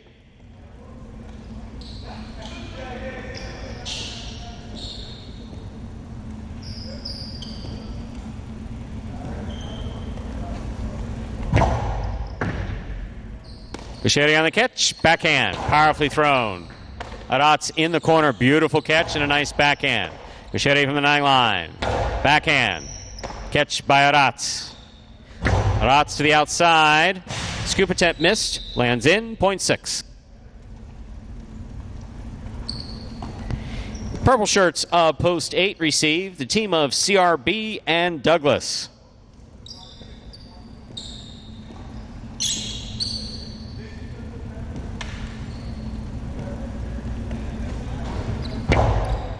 CRB picking the serve. There's the backhand. Robote is coming out to the 7 line, turned on the forehand of Cool Fitness.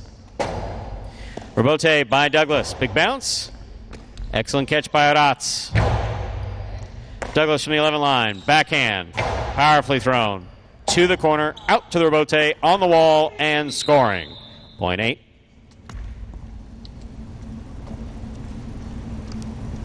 We've completed the first round of play. All matchups are worth 2 points now through the end of the game. First to return, the red at post 1, Jedden and Nicholas.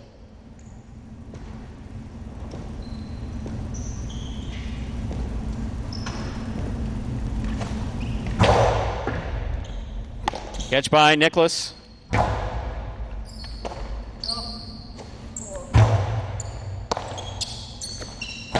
Backhand to the inside.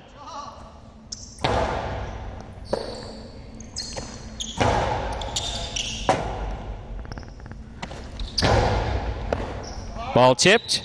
Point 8. 3 points for the 8 post.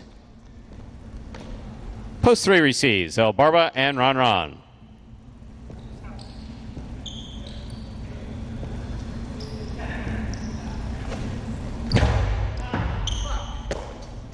Here's the backhand by Ron. Rebote coming out. Rebote forehand by CRB. Here's El Barba. El Barba throws it hard, gets out of the way. Karam back at El Barba. He makes the catch. Carambola beautifully thrown and scoring by El Barba. That's an excellent shot. Point 3. 3 has 2. 2 has 2. El Barba's now serving into the blue shirts. Inaki and Tennessee return.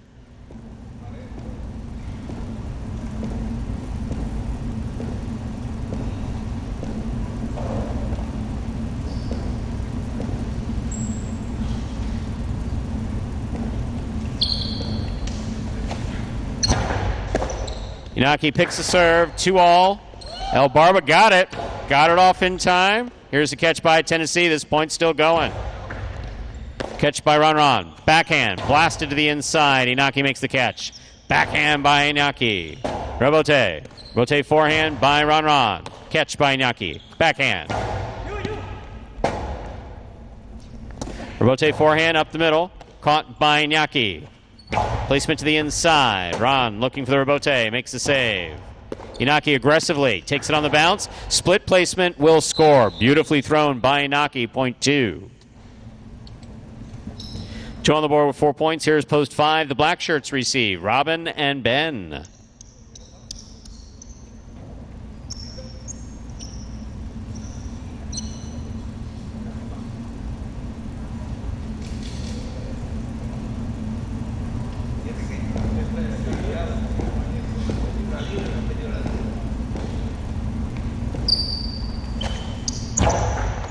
Robin picks the serve, but could not hold on. Point 2. Possible game point for the blue shirts opposed to Inaki and Tennessee. Trying to stop them are Carballo and Kubala.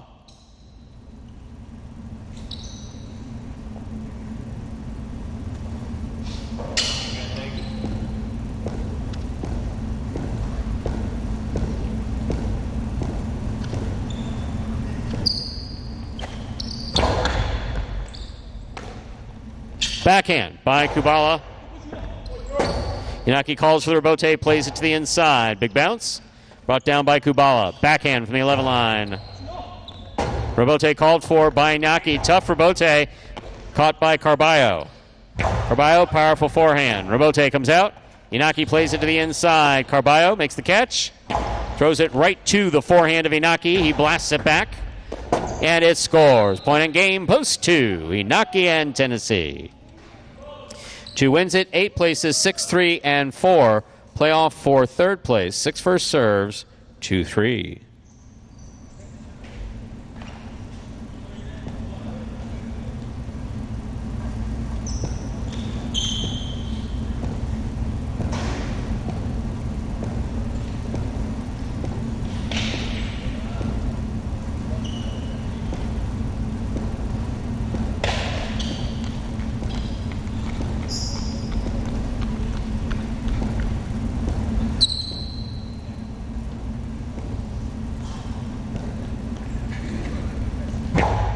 El Barba picks the serve.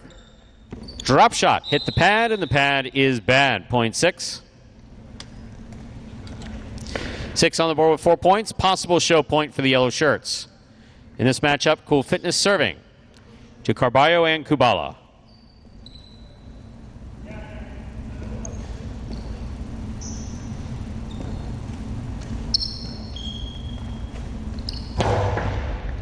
Kubala advances, but that was an underserve. Point 4. We'll turn them around now. 4 serve 6. This is a playoff for 3rd place.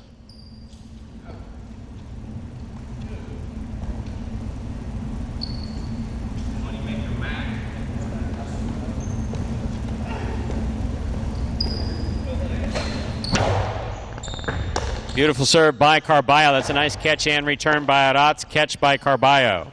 Carballo, powerful forehand. Aratz is there. Backhand. Aratz, beautiful catch. Nice backhand from the 12 line. Kubala to the inside. Kubala on the catch. Forehand. Big bounce. Stopped by Aratz. Midcourt. Low and hard to the inside. Crossing the wall. Carballo's there. Big backhand. Rebote coming out. Cool Fitness plays the rebote. Caught by Carballo. Carom by Carballo. Stopped by Cool Fitness. Cool Fitness, hard throw on the return. What a beautiful catch by Carballo. Catch by Aratz. Aratz, beautiful catch again. Drop shot. No, left side. Cool. Point. And a third place finish for post 4. Carballo and Kubala. 2-8-4, the official order finish 4. Unofficial order finish 4, game 5.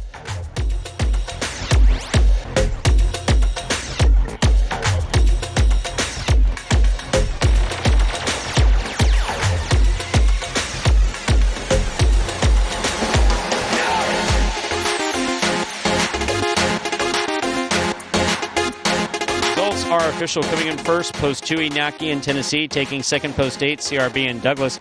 Coming in third, post 4, Carballo and Kubala. $2 Quinella, 2-8, 37.60. Trifecta, 284, 289.40. $2 wager on 2 to win, $12.60. And again, before I introduce the next game, Mr. Kinchman, I appreciate and I'm not being sarcastic. I know sometimes I have a difficult time understanding whether or not I'm being sarcastic or not, but I'm really not. As for your suggestion regarding left side versus right side, changing up from backhand and forehand, specifically requested by ownership/management, yes, they do get involved in exactly what I say. Typically, I would refer to the left side or the backhand as a reverse, as we traditionally did in highlight. And an argument was made that reverse could be confusing to the novice highlight viewer, which actually I do understand. I do understand because that works on more of a translation of old school highlight. So they wanted backhand so that it would seem more tennis-like for a new audience that we try to basically attract over at watchhighlight.com with our H2H games. I don't know if you watch those. So me referring to the left side or reverse as a backhand, it was a specific request by the guy who signs my paycheck. So that being the case, I'm sticking with it.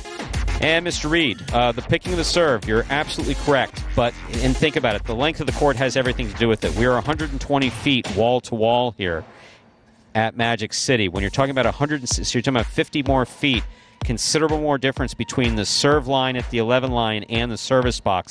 That's why guys by history who would take the serve, especially your Inclons, your Joeys, who could take the serve and make it open up at the 2-3 line, I guess occasionally at the 1.5 line. A lot further distance for the player to run. Here, it's more difficult to get the ball to cut, and it's a shorter distance for the front quarter to run. So throwing a 2-wall, not always the best idea. With that, up next is Game 6, a spectacular 7 singles match played at 7 points. Points double after the first round of play. Scratch in Game 6, post 2. Scratch Ikeda, replace Ikeda with Nicholas. Post time, 6 minutes. Good luck.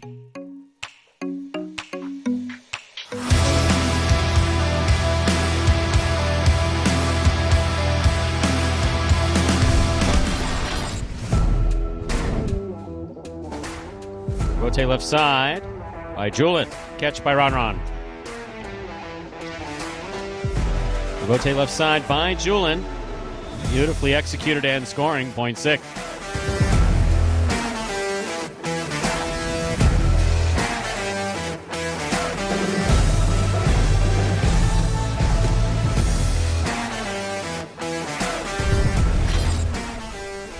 Powerful forehand by Julin, caught by Tennessee. Robote comes to the left side of Jedden. He plays it up, flips the side wall. Robote comes to the outside. Somehow or other, Carballo made a beautiful save.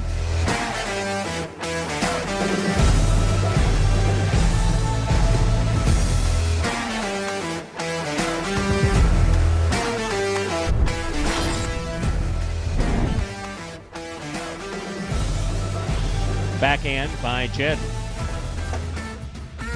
Chula by Jed. Enough comes out. Wow, that is a great throw by Ben to score.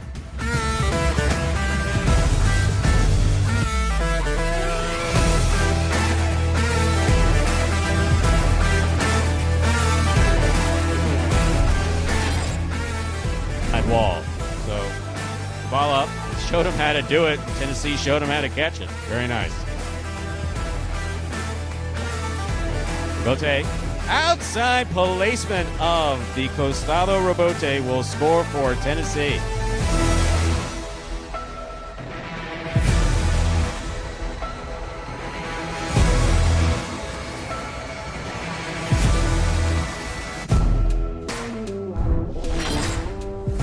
Powerful backhand right to the corner.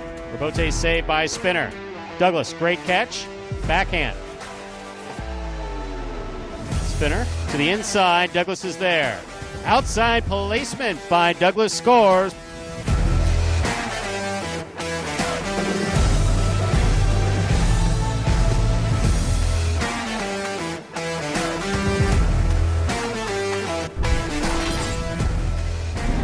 Rebote forehand at the 7 line. Catch by Benny. Benny back to the inside.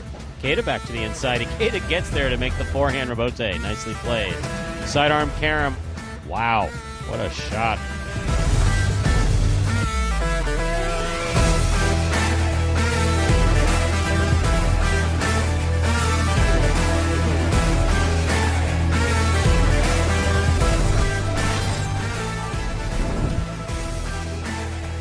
Rebote left side by El Barba. Catch by Kubala. Catch by El Barba. Outside placement by El Barba. Beautifully executed.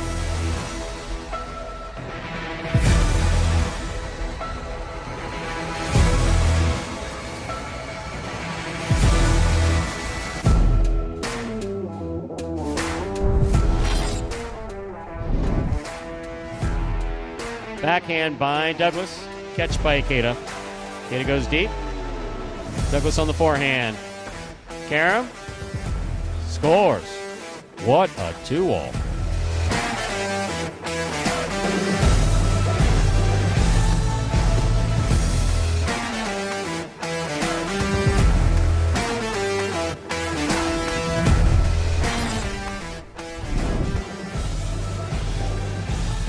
Rotate forehand by Ron.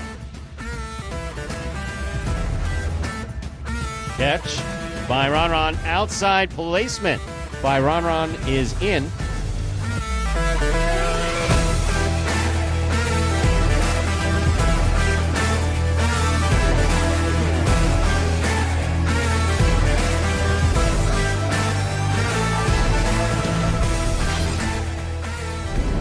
Ron picks it up, winds up, puts it inside.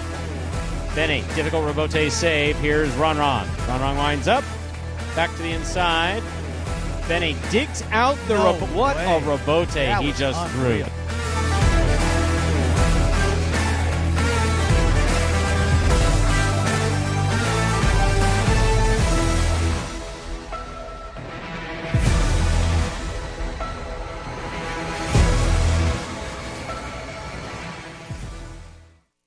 And folks, those were the top 10 plays from June of 2021. Last year, this month, right here at Magic City Highlight. Rock and Ray, got to get out here real quick. So how fast the ball's coming out of the cesta, don't know. Yes, if you just sit there with a stopwatch or your own whatever, and so when the ball's going really fast, Douglas Gochari, etc., or throwing the ball really hard, just count. Just count the ball from the time they release to the cesta to the time that they catch it versus traditional highlight.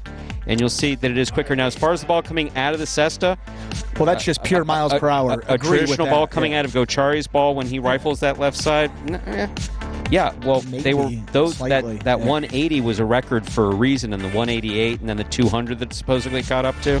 So we're definitely not saying that we don't go there. But the whole real nonsense, that's the quickest way to piss me off in these conversations is when you bring up the word real. This is the only real highlight that exists. In fact, they're tearing down a real highlight right now as we speak in Fort Pierce. That'll show you what happened in real highlight. Moving on.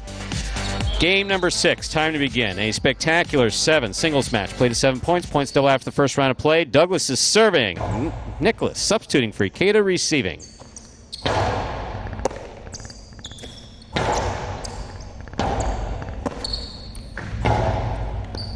Douglas makes the catch. Forehand, rifle to the inside. Rebote left side, 2-all, opens up, stopped by Douglas. Douglas, drop shot, touching the sidewall a little too much. Hard throw. This one will score. Point 2. Well played point. Nicholas gets the first point of the game. White shirt at post 3. Julian receives.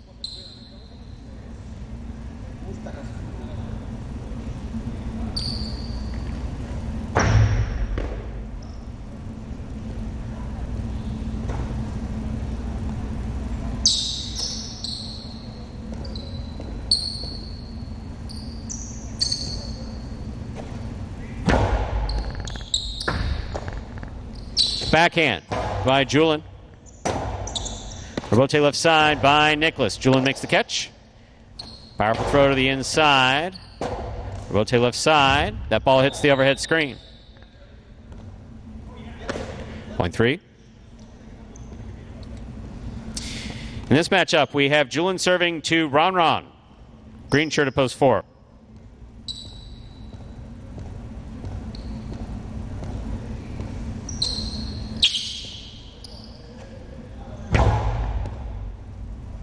Ron on the catch, backhand. Good effort by Julian, point 4. Black shirt at post 5 receiving. Here's Manu.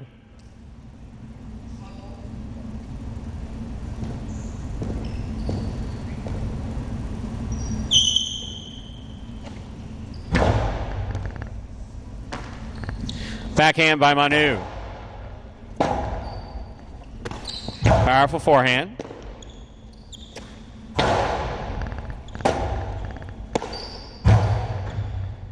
Manu makes the catch. Backhand. Backhand by Ron.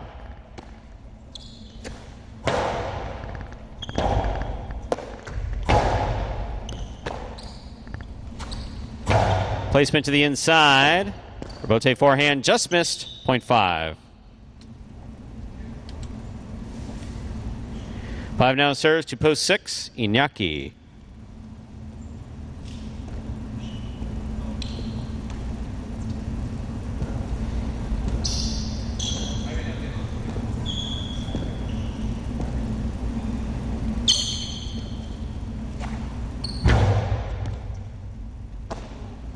Backhand by Iñaki. Forehand, Cam Rebote, beautifully executed by Manu to score. Nice shot, point 5.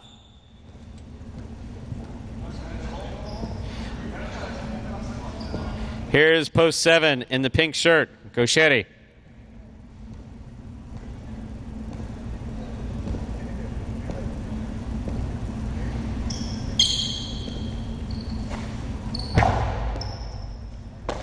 Gauchetti, backhand, powerfully thrown. Rebote, left side by Manu, into the floor. Point 7. Gauchetti on the board with a point here to complete the first round and receive the purple shirt of post 8, number 87, Aratz.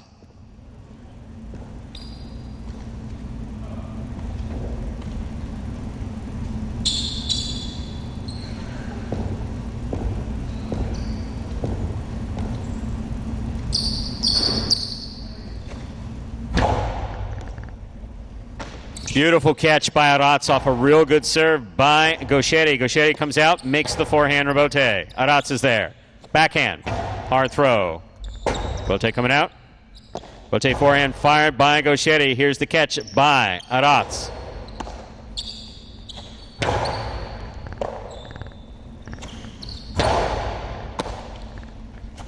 Costello 2-all scores. Point 7. We've completed the first round of play. All matchups are worth 2 points now through the end of the game. First to return, the red of post 1, number 13, Douglas.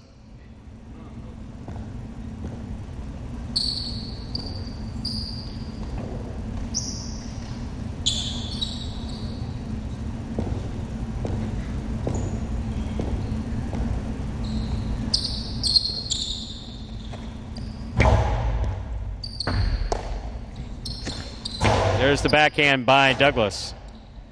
Robote's on the wall. Gauchetti makes the save. Catch by Douglas. Douglas to the inside where it scores. Point one. One on the board with 2 points. Here's post 2. Nicholas.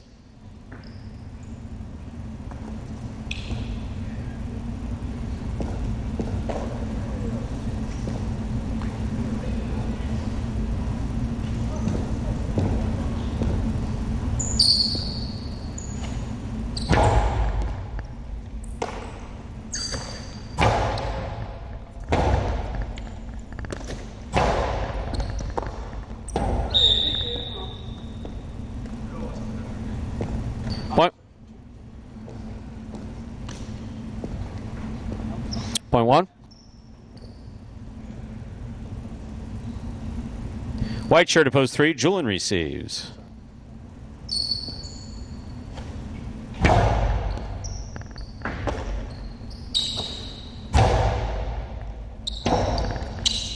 Robote, splitter, caught the side wall. Here is the throw by Julian. Low and hard and caught by Douglas.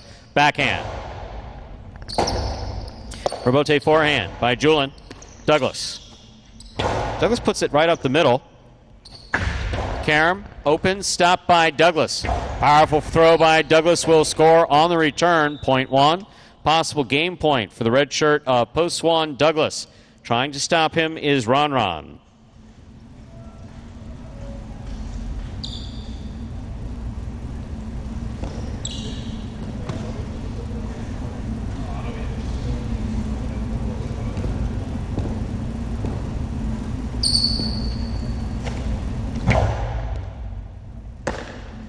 Backhand by Ron. Here's the backhand. Robote by Douglas to the inside. Ron's there. Ron to the inside. Douglas reads it, stops it. Douglas to the inside. Ron, great catch. Backhand from the 10 line. Catch by Douglas. 2-all. Out. Point four.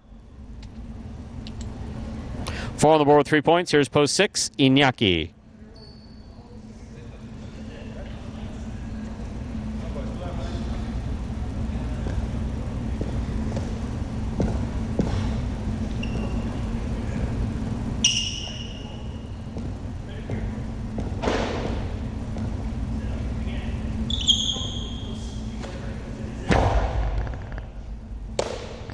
Backhand by Iñaki. Point 6.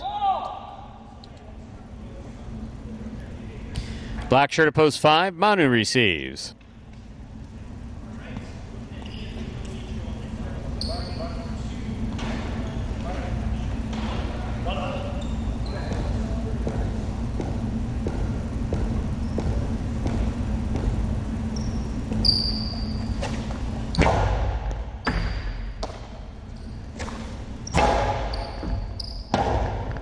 Rotate left side by Inaki. Here's Manu.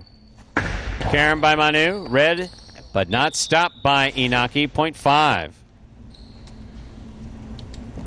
5 on the board with 4 points. Here's post 8. Arats.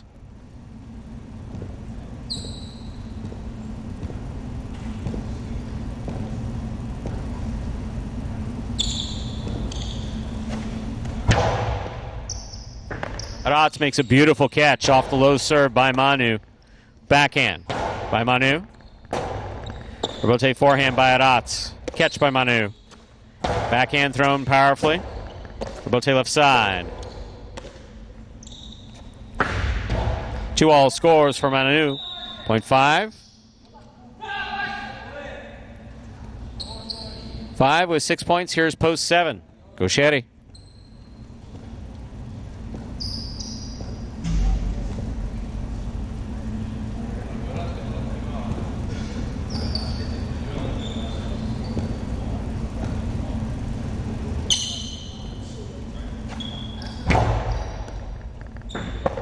Excellent catch by Gauchetti. Powerful backhand caught by Manu. Manu blasts the backhand. What a catch by Gauchetti. Robote save. Look at that job Manu did to turn around and make that save. He read the 2-all coming, just was not able to get there. Point 7. Play continues again. 7 on the board with 4 points. Here's post 2. Nicholas.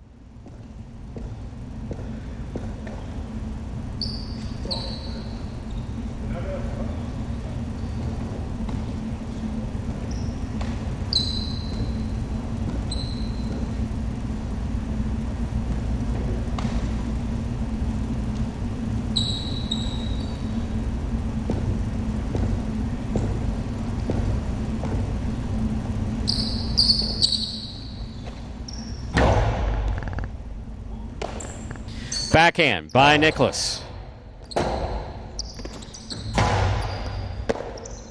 Backhand by Nicholas. Powerfully thrown. Rebote coming out. Gauchetti's there. Right to the inside. Good read by Nicholas. Even better catch and stop. Rebote thrown hard. Coming out to about the 4 line. To the inside it goes.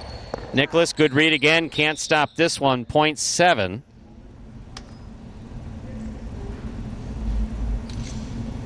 Possible game point for the pink shirt of post 7, Gauchetti. Trying to stop him, Julin.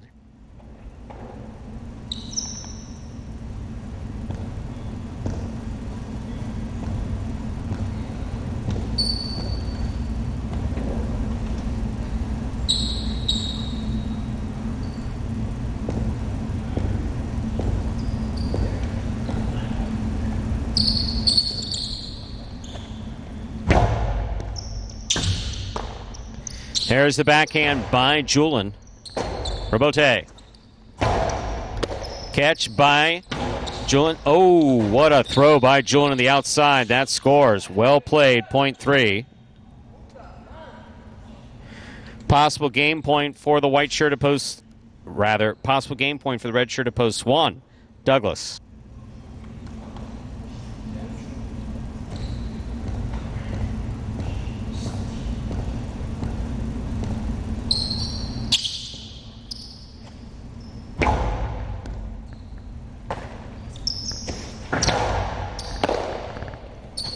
Karam opens wide and scores. What a well-thrown ball by Julin, 0.3. Now it's possible game point for Julin in the white shirt of post 3. Trying to stop him, Ron.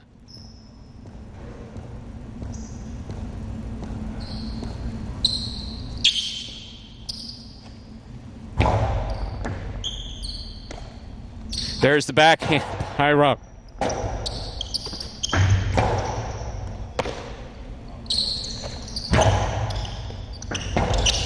Rebote left side by Julin. Ron makes the catch. 0.4. Possible game point, this time for the 4-post. Ron. Trying to stop him, post 6, Iñaki.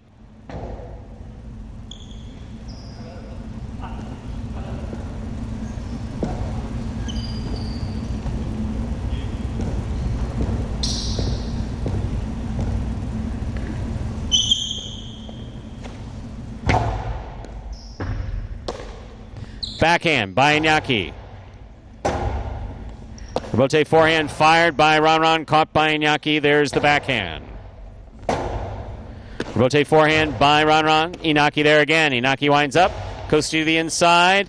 Cut back to the inside where it scored. 0.6. 6 has 4 points. Back. Arats. Purple at post 8.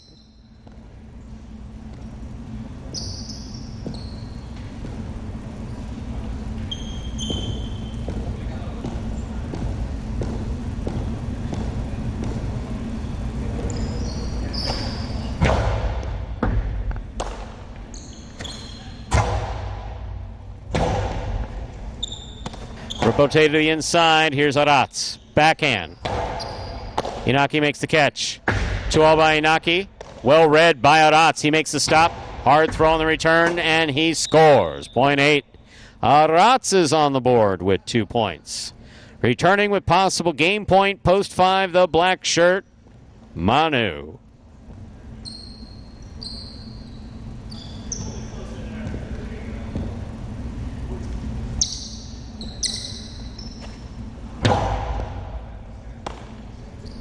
Backhand by Manu. Rebote saved by Arats. Nicely played. Here's Manu winding it up. Oh, the soft touch on the 2-all to try to get it to open up did not work. Caught the pad, point 8. 8 has 4 points. Here's post 2, Nicholas.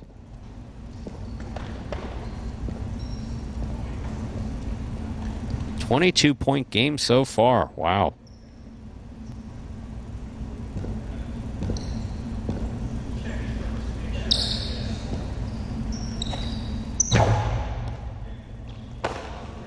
Backhand by Nicholas. Ball tipped. Point 2.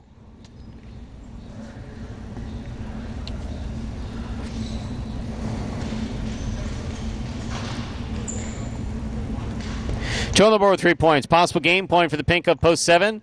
Gauchetti.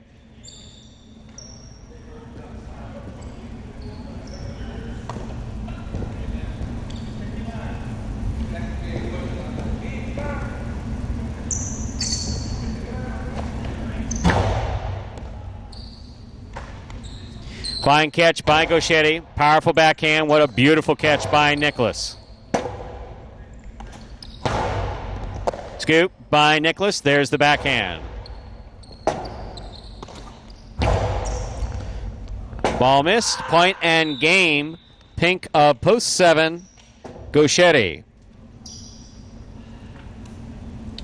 1 serves to 5. This is place and show point.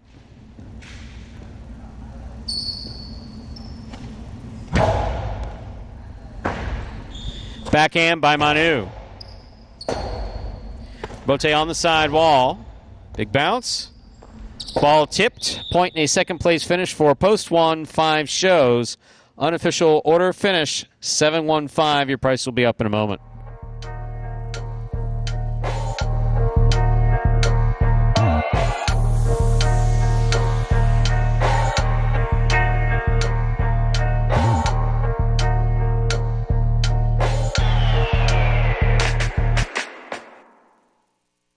Winning game 6, post 7. Gauchetti taking second, post 1. Douglas coming in third, post 5. Manu, 7-1-5 is the official order finish from game 6. $2 Quinella, 1-7, $19.60. Trifecta, 7-1-5, 125 even. $2 wager on 7 to win, 740. Up next is game 7. There are scratches and a program change. So, game 7, post 1. Scratch Ikeda, replace Ikeda with Cool Fitness. Game 7, post 1. Scratch Ikeda, replace Ikeda with Cool Fitness. Game 7, post 3. El Barba, Ron are replaced with Inaki, Tennessee. Game 7, post 3 is now Inaki, Tennessee. Finally, game 7, post 8. Scratch Juice, replace Juice with El Barba. Game 7, post 8. Scratch Juice, replace Juice with El Barba. Post time, now just about 7 minutes away. Good luck.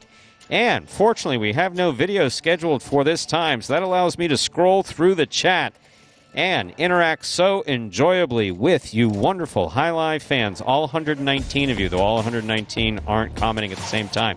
So I scroll back to Richard Barrett's comment. Richard B., who was tough on the program in the beginning, but came around and believe actually played in our tournament. American players trained at the school with Aparicio, the master and teacher. I was too old to enter the school. I played with Aparicio from 1983 to 1987, I believe it was. 86 or 87. No. Yeah. 83 or 80, 83 to 86 or 87.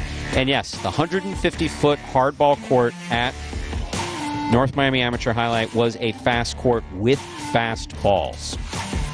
You could have slow balls, but we had fast balls there, and that made that a really fast court, which is why just about everybody who came out of the North Miami Highline School and the Miami Highline School came out with a good rebote, primarily left side rebote. And then we got into a conversation a little further on, and look at that high five. Anyway, 1, 2, 3, 7, and 8. Any of those numbers come in, high five's gone. So then we got into a chat, or I didn't get into a chat. You guys were chatting about which is faster, the traditional pelota versus the Magic City pelota. So our Magic City pelota is just slightly heavier. So the way you want to think about it is that if you did a hardness test, absolutely. The traditional pelota in Jai-Alai is harder. You have that core of rubber, with nylon on top of that and 2 layers of goat skin. So that is what the traditional highlight ball consists of. Here we are just a hard compressed plastic. You want to think about this as the head of a particularly hard rubber mallet, or a hockey puck is better. So would you want to stand in front of Manu throwing the reverse as hard as he can with a hockey puck coming out of his cesta? The answer to that is no. You wouldn't want to stand there with a traditional highlight pelota either. So hardness is kind of relative. One you get hit in the head, you get killed. The other one, maybe it's just brain damage or a persistent vegetative state. So, you could choose which one. You don't want to get hit with either ball. Yeah. Is ultimately the way to say it. And also, as far as Magic City is concerned, going back all the way to the beginning, we've never presented this as traditional highlight. We have presented this as an option in addition to, not in place of, not better than, in addition to traditional highlight. Different type of player, different type of ball, different type of court. Then we scroll down, scrolling and scrolling and scrolling. Scrolling. Spider read. There's really not any dispute. Game speeds faster because of court size, but the pelota is slower than the goatskin pelota. And the truth of the matter is, out of the cesta, I really don't know, Spider read. Coming off the front wall, yes. Yeah, the front wall absorbs the plastic, and the back wall does as well. So the ball coming off of the front wall, yes, I would definitely say that it would be slower than a traditional highlight ball. Coming out of the cesta, I don't know. And we're splitting hairs at that point. I mean, we're really splitting here. One way or the other, it's coming out fast. Traditional is perspective only. Thank you, Steve. Manu is a machine. Very machine-like on that left side. Steve M. with my old argument, there is no traditional length court. There really isn't.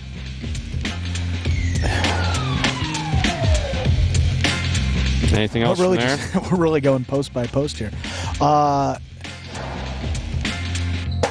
I think one that maybe we can talk about a little bit. Chula Vista added an interesting comment. And is Gocherry playing at the highest level on this court, or is Douglas down from a previous higher level?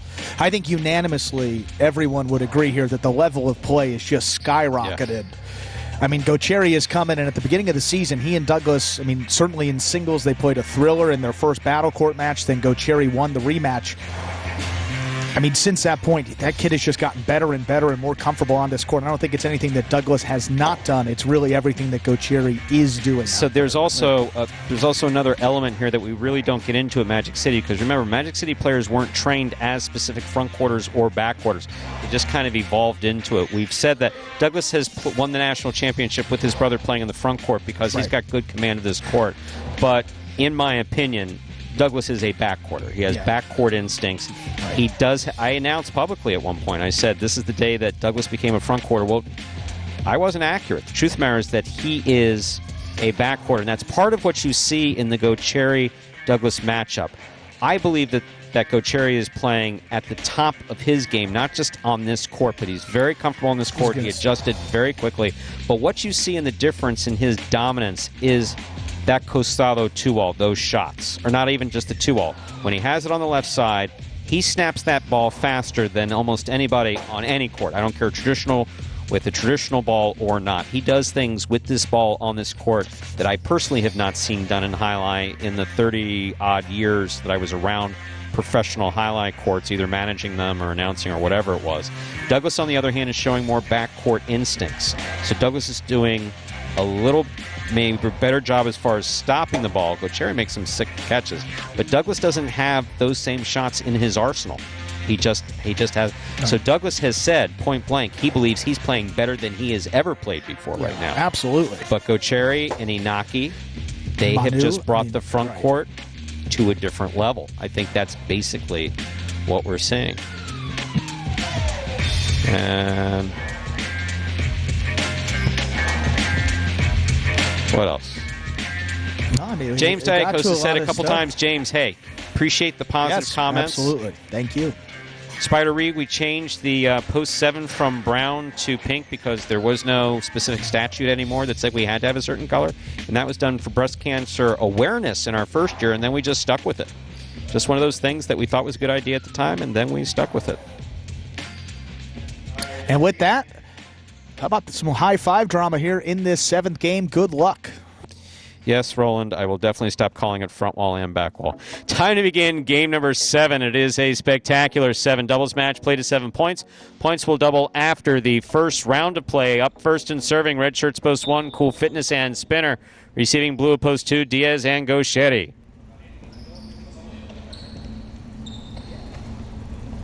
Here's the serve. We begin.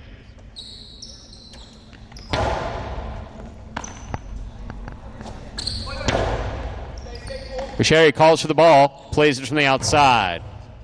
Spinner makes the catch. Gauchetti makes the catch. There's the backhand.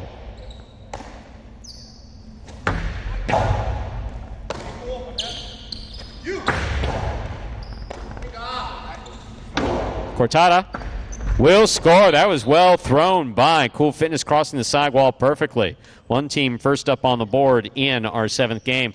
That'll bring to the court the white shirts at post 3, Inaki and Tennessee.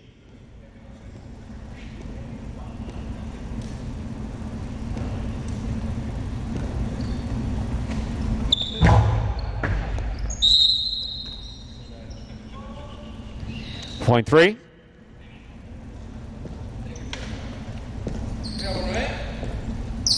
Green shirts at post 4 receiving.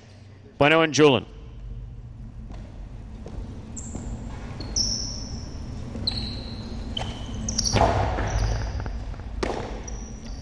Backhand by Julin. Inaki makes the catch. Backhand. Julin from the 11 line.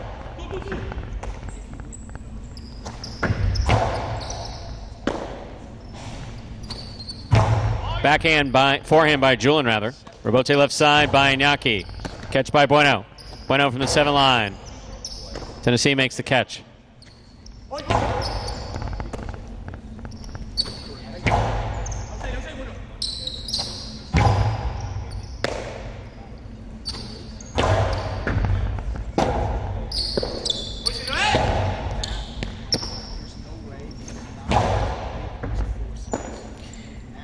There's the backhand by Tennessee. That's the overhead screen, point 4. Black shirts, opposed 5 are receiving, Carballo and Kubala.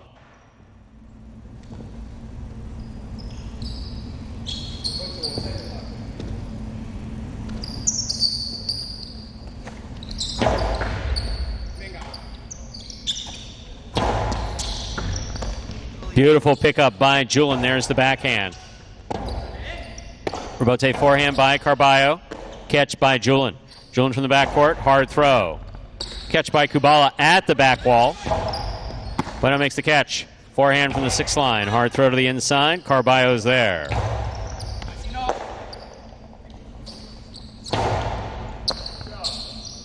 Backhand. Julin going up for it high. That's a clean miss, but the rebote missed in the front court. Point goes to the 5. In this matchup, we have Carballo serving to Jedden and Nicholas.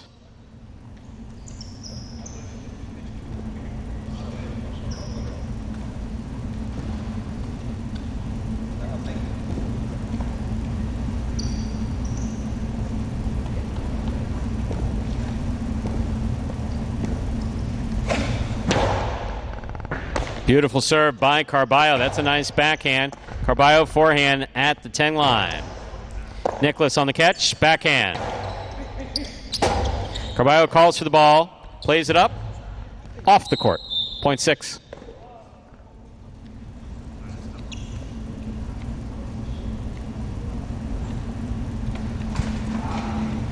Receiving the pink shirts of post 7, Andrew Luck and Benny. Hey, let's go, man. Talk to me, all right?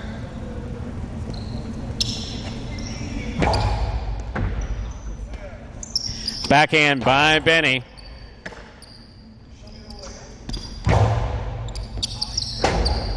Robote left side. Catch by Jedden. Jedden split placement. Scooped up by Benny. Robote coming out. Interlock. Robote left side. Jedden makes the catch. Powerful throw. Robote coming out. Interlock's got it. Blind. Ball caught by Jedden. Placement to the outside by Jedden. Scores. 0.6. Here now to complete the first round and receive. Wearing the purple shirts of Post 8 in the front court, substituting for Juice's El Barba. In the backcourt receiving is Manu. El Barba and Manu, an interesting team.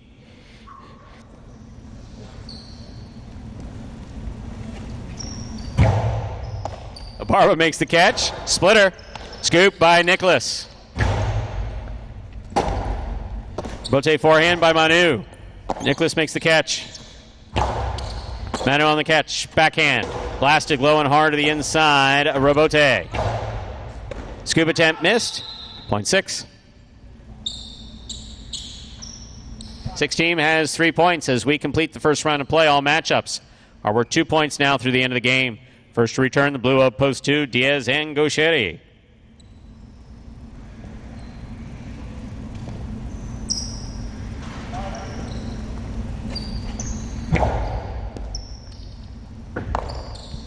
Backhand by Gaucheri.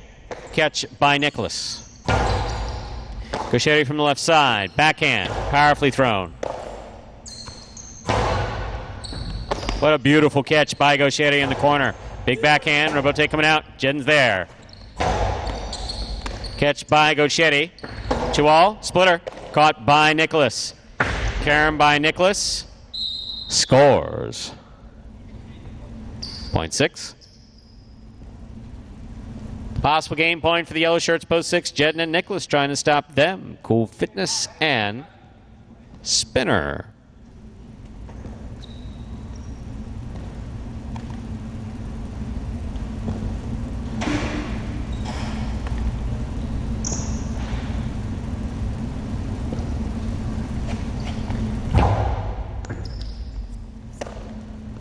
Backhand by Spinner, thrown powerfully. Robote coming out to the wall.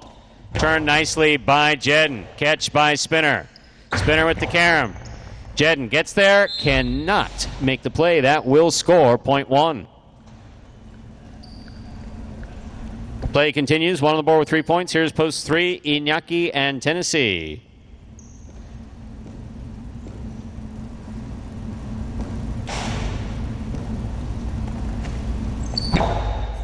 Iñaki picks a serve.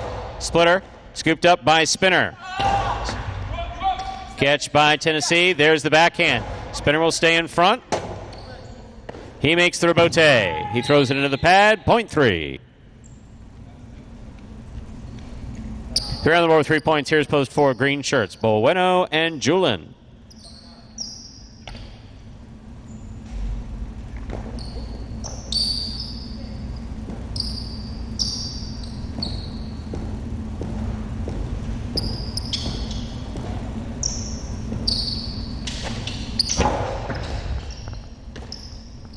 Backhand by Julin.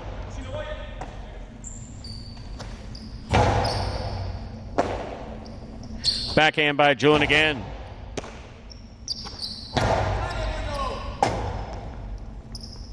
Robote forehand. Iñaki makes the catch. Splitter. Stopped by Julin.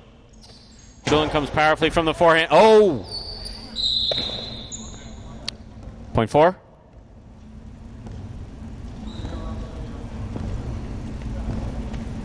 Four on the board with 3 points. Here's Post 5. The black shirts receive Carballo and Kubala.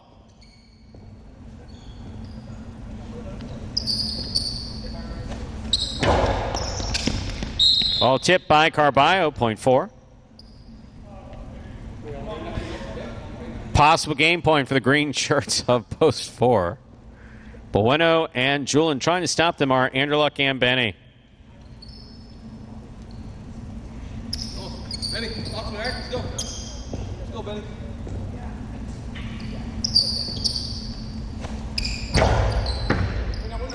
Benny from the backhand. Powerfully thrown to the inside. Robote coming out. Robote forehand. Catch by Benny. Backhand. Powerfully thrown.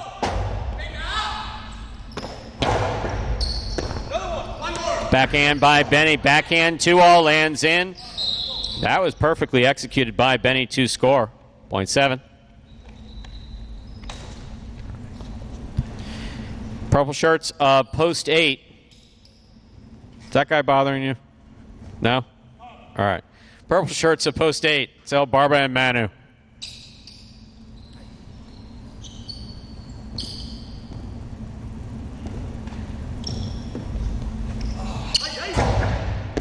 Barba picks the serve. Splitter scores for El Barba. My. 0.8.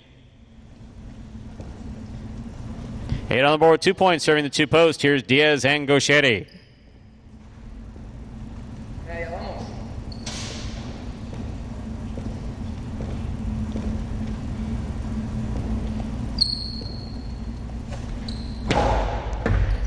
Gauchetti on the catch. Backhand.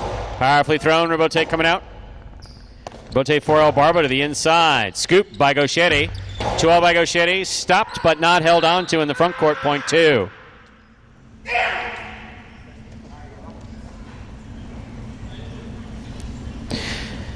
In this matchup, Diaz is serving. Yellow shirts, post 6. Jedden and Nicholas, they return with possible game point.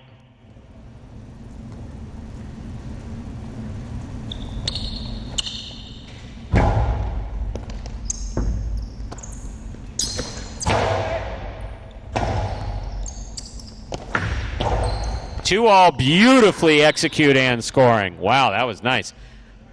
0.2. 2 on the board with 4 points. Here's post 1. Cool Fitness and Spinner.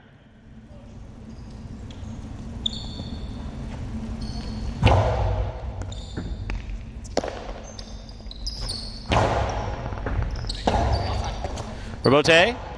Spinner makes the catch. Gauchetti calls for it. Rifles it from the forehand to the feet of Spinner, and it scores. 0.2. Possible game point for the blue shirts of post 2. Diaz and Gauchetti trying to stop them. Inaki and Tennessee.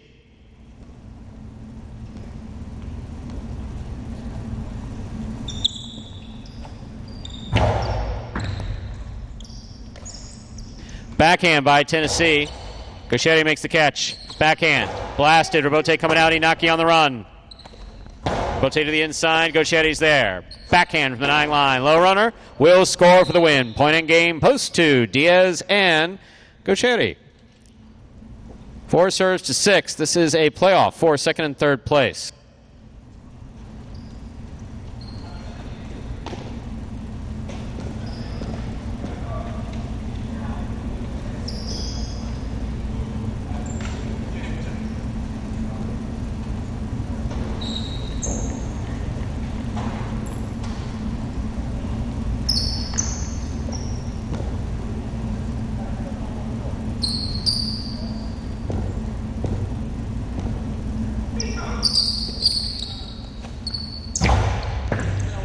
Nicholas on the catch. Backhand. Powerfully thrown. Robote coming out. Robote forehand. This one caught by Nicholas. Julian calls for the ball. Here's the backhand from the 11 line. Powerfully thrown. Robote coming out.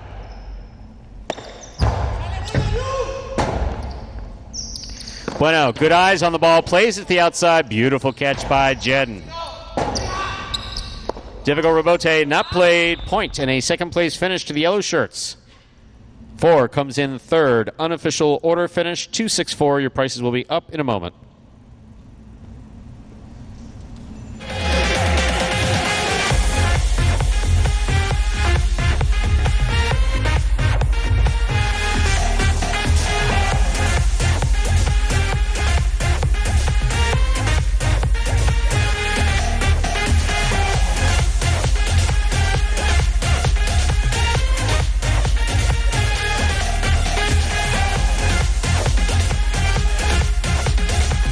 Winning game 7, post 2, Diaz and Gauchetti. Taking second, post 6, Jedden and Nicholas.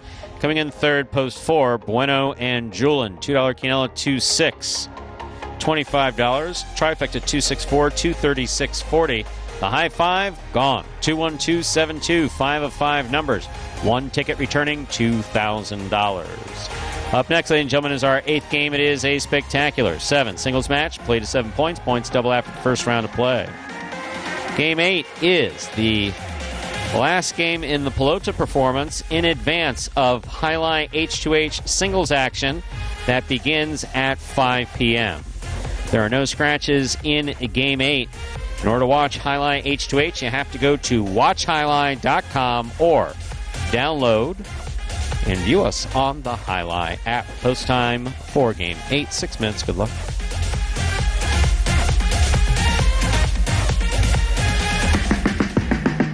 Remind me of Hustle City, man. Everybody got more than one gig. One stop, boy, $20. I'm not your neighborhood Uber driver. I do luxury. And then I have another job. I play Jai-Alai. I have this crazy idea. Do you think we could send something out to all the ex-athletes for the last 20 years and say, we're looking to hire and train Jai-Alai players? When I first got the email, I thought it was pranking me. I need some clarity on this. I went on YouTube and I Googled Jai-Alai. I was like, Jai-Alai. They paying us, man, and we can win big money. Let me see what this is all about. That's what you gotta do. Get some money. The players taking the court are all athletes you may recognize. Baseball, football, track and field. Having the work, play Division I sport, and then I had a child on the way, so I dropped out. The crack era was tough. Sports in general was a way out of our environment. It's really game time now, man. Blood, sweat, and tears. We got the streets on fire. This is gonna be the first time that my kids will be able to sit in the audience and root for their father. Who wants it more? This is a sacrifice I think is going to pay off in the end. This is a dream for me. I gotta win. Can't get drama better than this. Jai-Alai became the new hustle. Let's get ready to play. And folks, that is a trailer for the award-winning documentary about the inaugural season of play right here at Magic City. That one is called Magic City Hustle. Directed by Billy Corbin, creator of Cocaine Cowboys, Screwball to You, and much more. This film highlights the transition of these Magic City athletes in their respective careers in other sports right here to the Jai-Alai front time. You can now watch Magic City Hustle directly from Google Play or iTunes. It is as simple as that. Either rent or buy from either platform. If you buy it for just a few dollars more, you get to enjoy it as many times as you like for life. Game number 8, the finale here in this Pelota performance, just about 5 minutes away. It is Scratch 3. Stu mentioned that H2H coming up at 5 p.m. Eastern Time. If you haven't tuned in yet, might be the day to check it out because this will be the final day for Group 1 singles, and then tomorrow will be the final day for Group 2 singles. For those asking about our doubles H2H, which is usually played on Sundays, well, starting next week, it will be a full double schedule on Sundays, Mondays, and Tuesdays. That will go next week, the following week, and then through the week of July 10th and 11th. Those will be the final 2 days of that H2H doubles, and also same time we'll end our Pelota doubles tournament. So just to give you a little schedule update right there. So with the final week of singles, these will be the matches in order as they're played today with group number 1. Benny will take on Arats first. Then we will have Jairo against Manny. Inaki will then take on Manu. Arats versus Jairo. Then we have a great matchup there. Gocheri against Inaki. Then Manu versus Douglas. And then we close it out with Julian against Nicholas. So to give you some scenarios here for today, how do those standings look? Well, Gocheri's already locked in first place. He's had a pretty spectacular H2H single season. Can't really do much better than 10-0. He has won 20 of 23 sets, just downright dominant in every match that he has played. Only been taken to that third and final set a couple of times, and every time he's gotten there, handled his business. Second place, though, is particularly interesting. We still have Nicholas currently slotted into second place, who does control his own destiny. That's a word, if you come from other sports, you might hear that a lot, talking about playoff scenarios. Nicholas has his one match today against Julian. That will be the final match of the day. If Nicholas wins, he will lock in second place, regardless of what happens in those previous matches. We have Inaki, Manu, and Douglas, all the way from second to fifth place, that are still in the running for a potential potential second-place prize. Inaki and Manu will be playing 2 times today. Douglas and Nicholas once, but Nicholas the only one that does control his own destiny, meaning that if he wins his one match against Julian, which will be the 7th and final one of the day, he will get second place. Don't want to get too into the details of some of those scenarios, and we may have a tie on winning percentage and set percentage, but any ties for second place, money will be split. We only play off for first here still. 5 p.m. Eastern Time. Check it out. WatchHighlight.com or the Jai-Alai app. JC Cruz, of course, and Bill, J. Arriaga. One of my favorite teams in professional highlight, though they played at different frontons, but playing as, I believe, amateurs together before turning pro about the same time, the team of Goycochea and Bill. What a fantastic team that was. J. Arriaga went to Dania from Tampa as the last general manager of Tampa Highlight. I recall how sad I was to see him go to Dania. We wanted to, at that time, try to assemble the best players we possibly could at Magic City. That's Freudian. At Miami Highlight. But, J. Arriaga, tremendous player. There were so many guys named Arriaga playing at the time, we had to put a J in front of his name. Well, that's what I was going to say, because I called you one night when I was out at dinner, and there was an Arriaga that said that he used to play at Miami, and you said it was the valet guy. No, but it was actually, one of the many. Yeah, front quarter from Dania, fantastic front quarter at Dania Hall. Yeah, one of the best, as you said. And Bill, yes, JC, he did play. And Bill played at Dania, but I'm referring to before they started playing professionally. Goico's career, his actually first professional contract was in Italy. And then from, how about that? And then from Italy to Newport to Orlando to Miami. But as amateurs, I believe that Goico and Bill played together, and then in some overseas tournaments, the summer Partido series, I believe that they played together a few times. Mid 2000s, I think.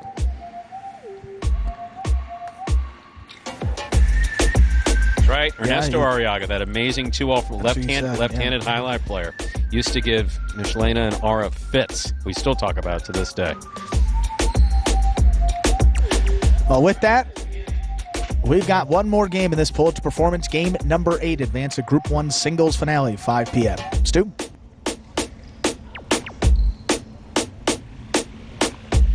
Time to begin game 8. It is the final singles match of the day, a spectacular 7 singles match played at 7 points. Points double after the first round of play. Serving the red shirt at post 1, Carballo receiving blue post 2, Nicholas.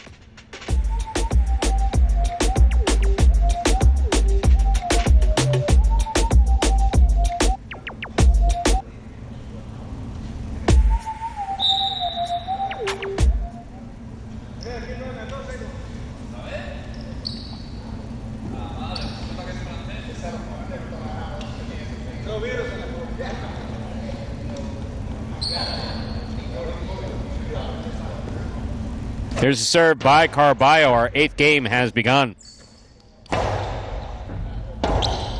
Carballo, beautiful forehand rebote. Nicholas is there. Nicholas to the inside. Carballo's there. Carballo winds up. Rebote to the inside. Big bounce. Carballo's going to go up. Yep, he came down with the ball. Beautiful catch. Forehand got away from him. Hard to put together such a beautiful catch and get that throw back. But excellent effort by Carballo. Point 2.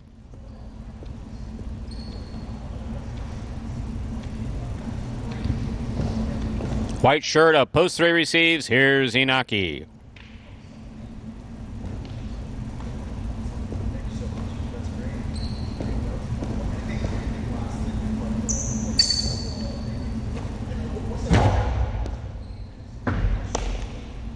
Backhand by Inaki.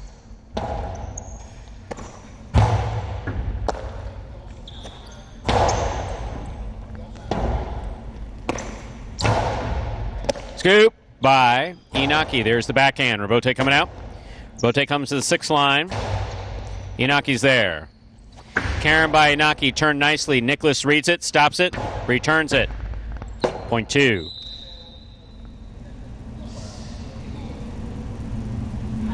In this matchup, we have Nicholas serving to Benny.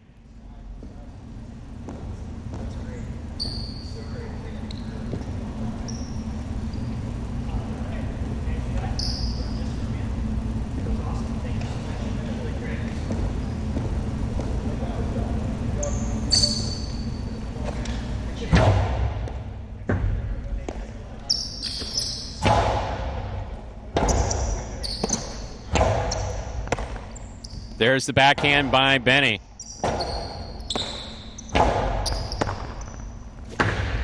Two all opens and scores. Beautifully executed by Benny. Point 4. Black shirt at post 5. Here's number 16, Julin.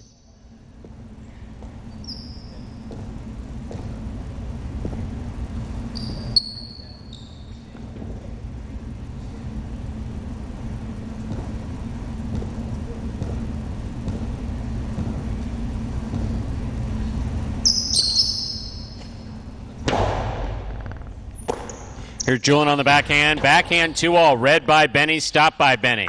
Carom by Benny. Thrown hard and scoring. That was a great return. Point 4.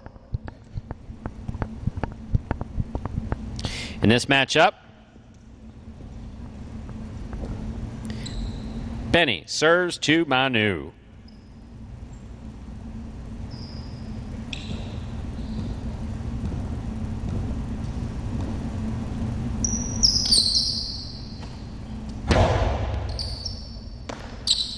Backhand by Manu. Hard throw to the inside. Rebote forehand by Benny. Manu makes the catch. Carom opens and scores. Beautifully executed. Point 6.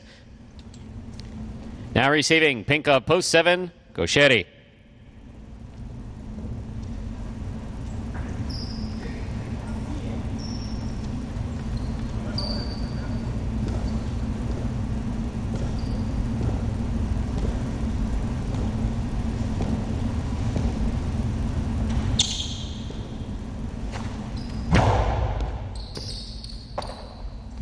Backhand by Gauchetti. Rebote coming out. Rebote outside placement. Stopped by Gauchetti. That ball's almost impossible to stop when crossing the wall right there. Point 7.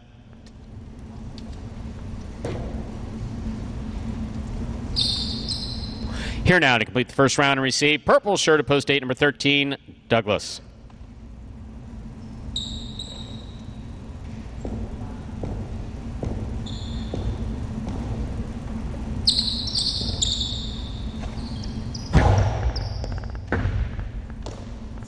Backhand by Douglas, powerfully thrown right to the corner, out to the rebote, turned by Gauchetti. Catch by Douglas. Douglas with the 2-all. Gauchetti reads it, stops it, returns it. Good positioning by Douglas, but he does not hold on to the ball. Point 7.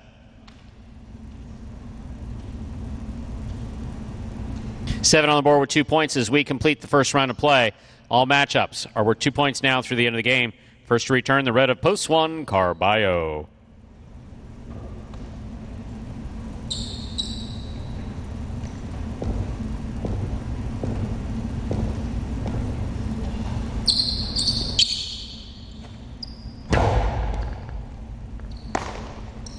Forehand by Carballo. Rebote forehand by Gauchetti. Too much. That's out of play. Point 1.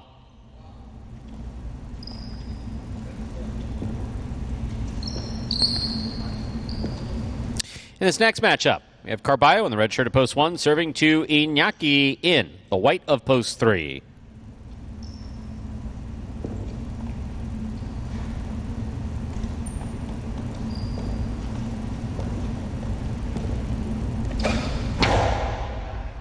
Catch by Iñaki. Powerful forehand. Carballo's looking for the rebote at the 8 line. Catch by Iñaki.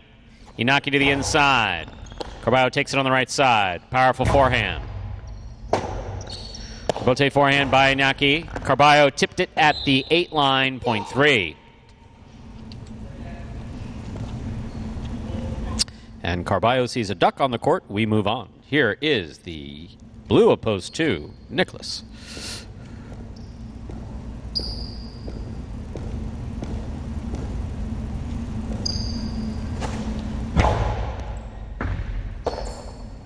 Backhand by Nicholas. Powerful throw. Rebote comes to the inside. Backhand by Nicholas. He goes deep. Rebote kicking all the way out to the 3 line. Outside placement of the forehand. Rebote scores perfectly for Iñaki. Point 3. 3 on the board with 4 points. Here's post 5. Julin.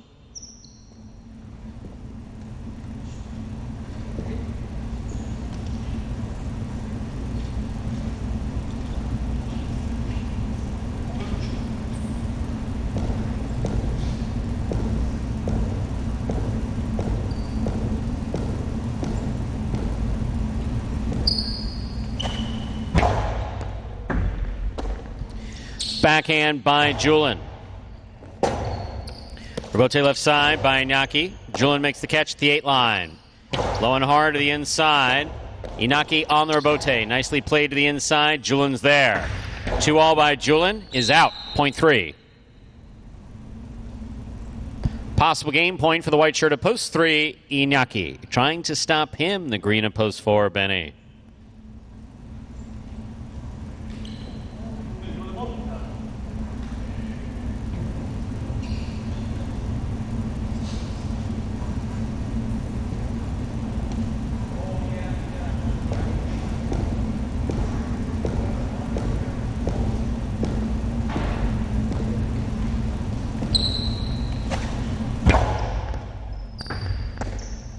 Backhand by Benny.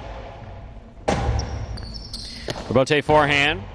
Benny, beautiful catch at the 9 line. Nice backhand. Rebote coming out. 2-all Rebote will score for the win. Point and game. White shirt of post 3. Inaki. 3 wins it. 7-1, 2, and 4 will pair off and play off for second and third place. 7 first serves. 2-1.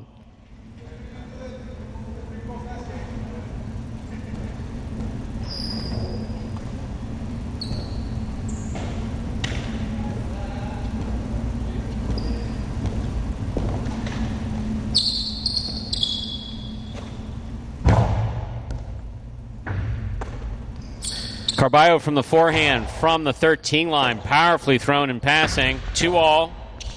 Out. Point 1.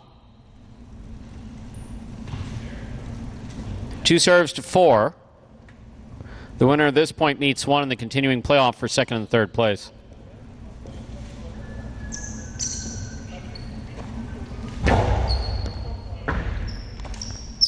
Backhand by Benny. Throw to the inside. Backhand by Benny, low and hard. Nicholas is there. Backhand. Rebote forehand by Benny.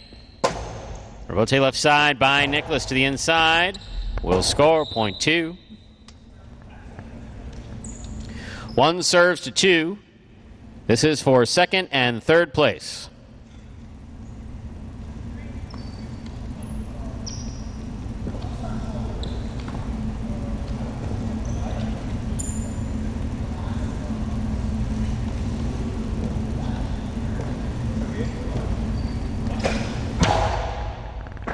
What a catch by Nicholas off a beautiful serve by Carballo. Rebote forehand by Carballo with the light touch. Nicholas on the rung will not get there.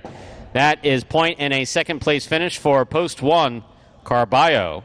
Nicholas comes in third. Unofficial order finish, 3-1-2. Your price will be up in a moment.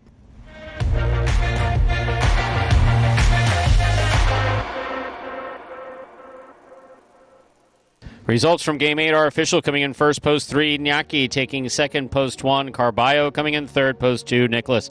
3-1-2 is the official order finish for Game 8. The pick 3, 7-2-3, 3 of 3 numbers returning 524.80, 5 of 8 in the mighty Ocho 1580, 674.40 in that carryover jackpot. $2 Quinella 1-3, 1680, trifecta 3-1-2, 530.60. A $2 wager on 3 to win, 1060. And that, ladies and gentlemen, will do it for this Monday afternoon performance of Live Highlight in the Magic City on the Highlight Channel. We're glad that you chose to join us this afternoon and invite you to join us for Highlight H2H, the magnificent first group singles final at 5 p.m., just less than an hour away, over at watchhighlight.com or on the Highlight app. On behalf of the players, staff, and management of Magic City Highlight, we do appreciate you joining us today and hope to see you over at watchhighlight.com or on the Highlight app for Highlight H2H at 5 p.m. And then we'll be back here to argue with you all so enjoyably tomorrow in the chat at 1:30 p.m. Have a good day, everyone.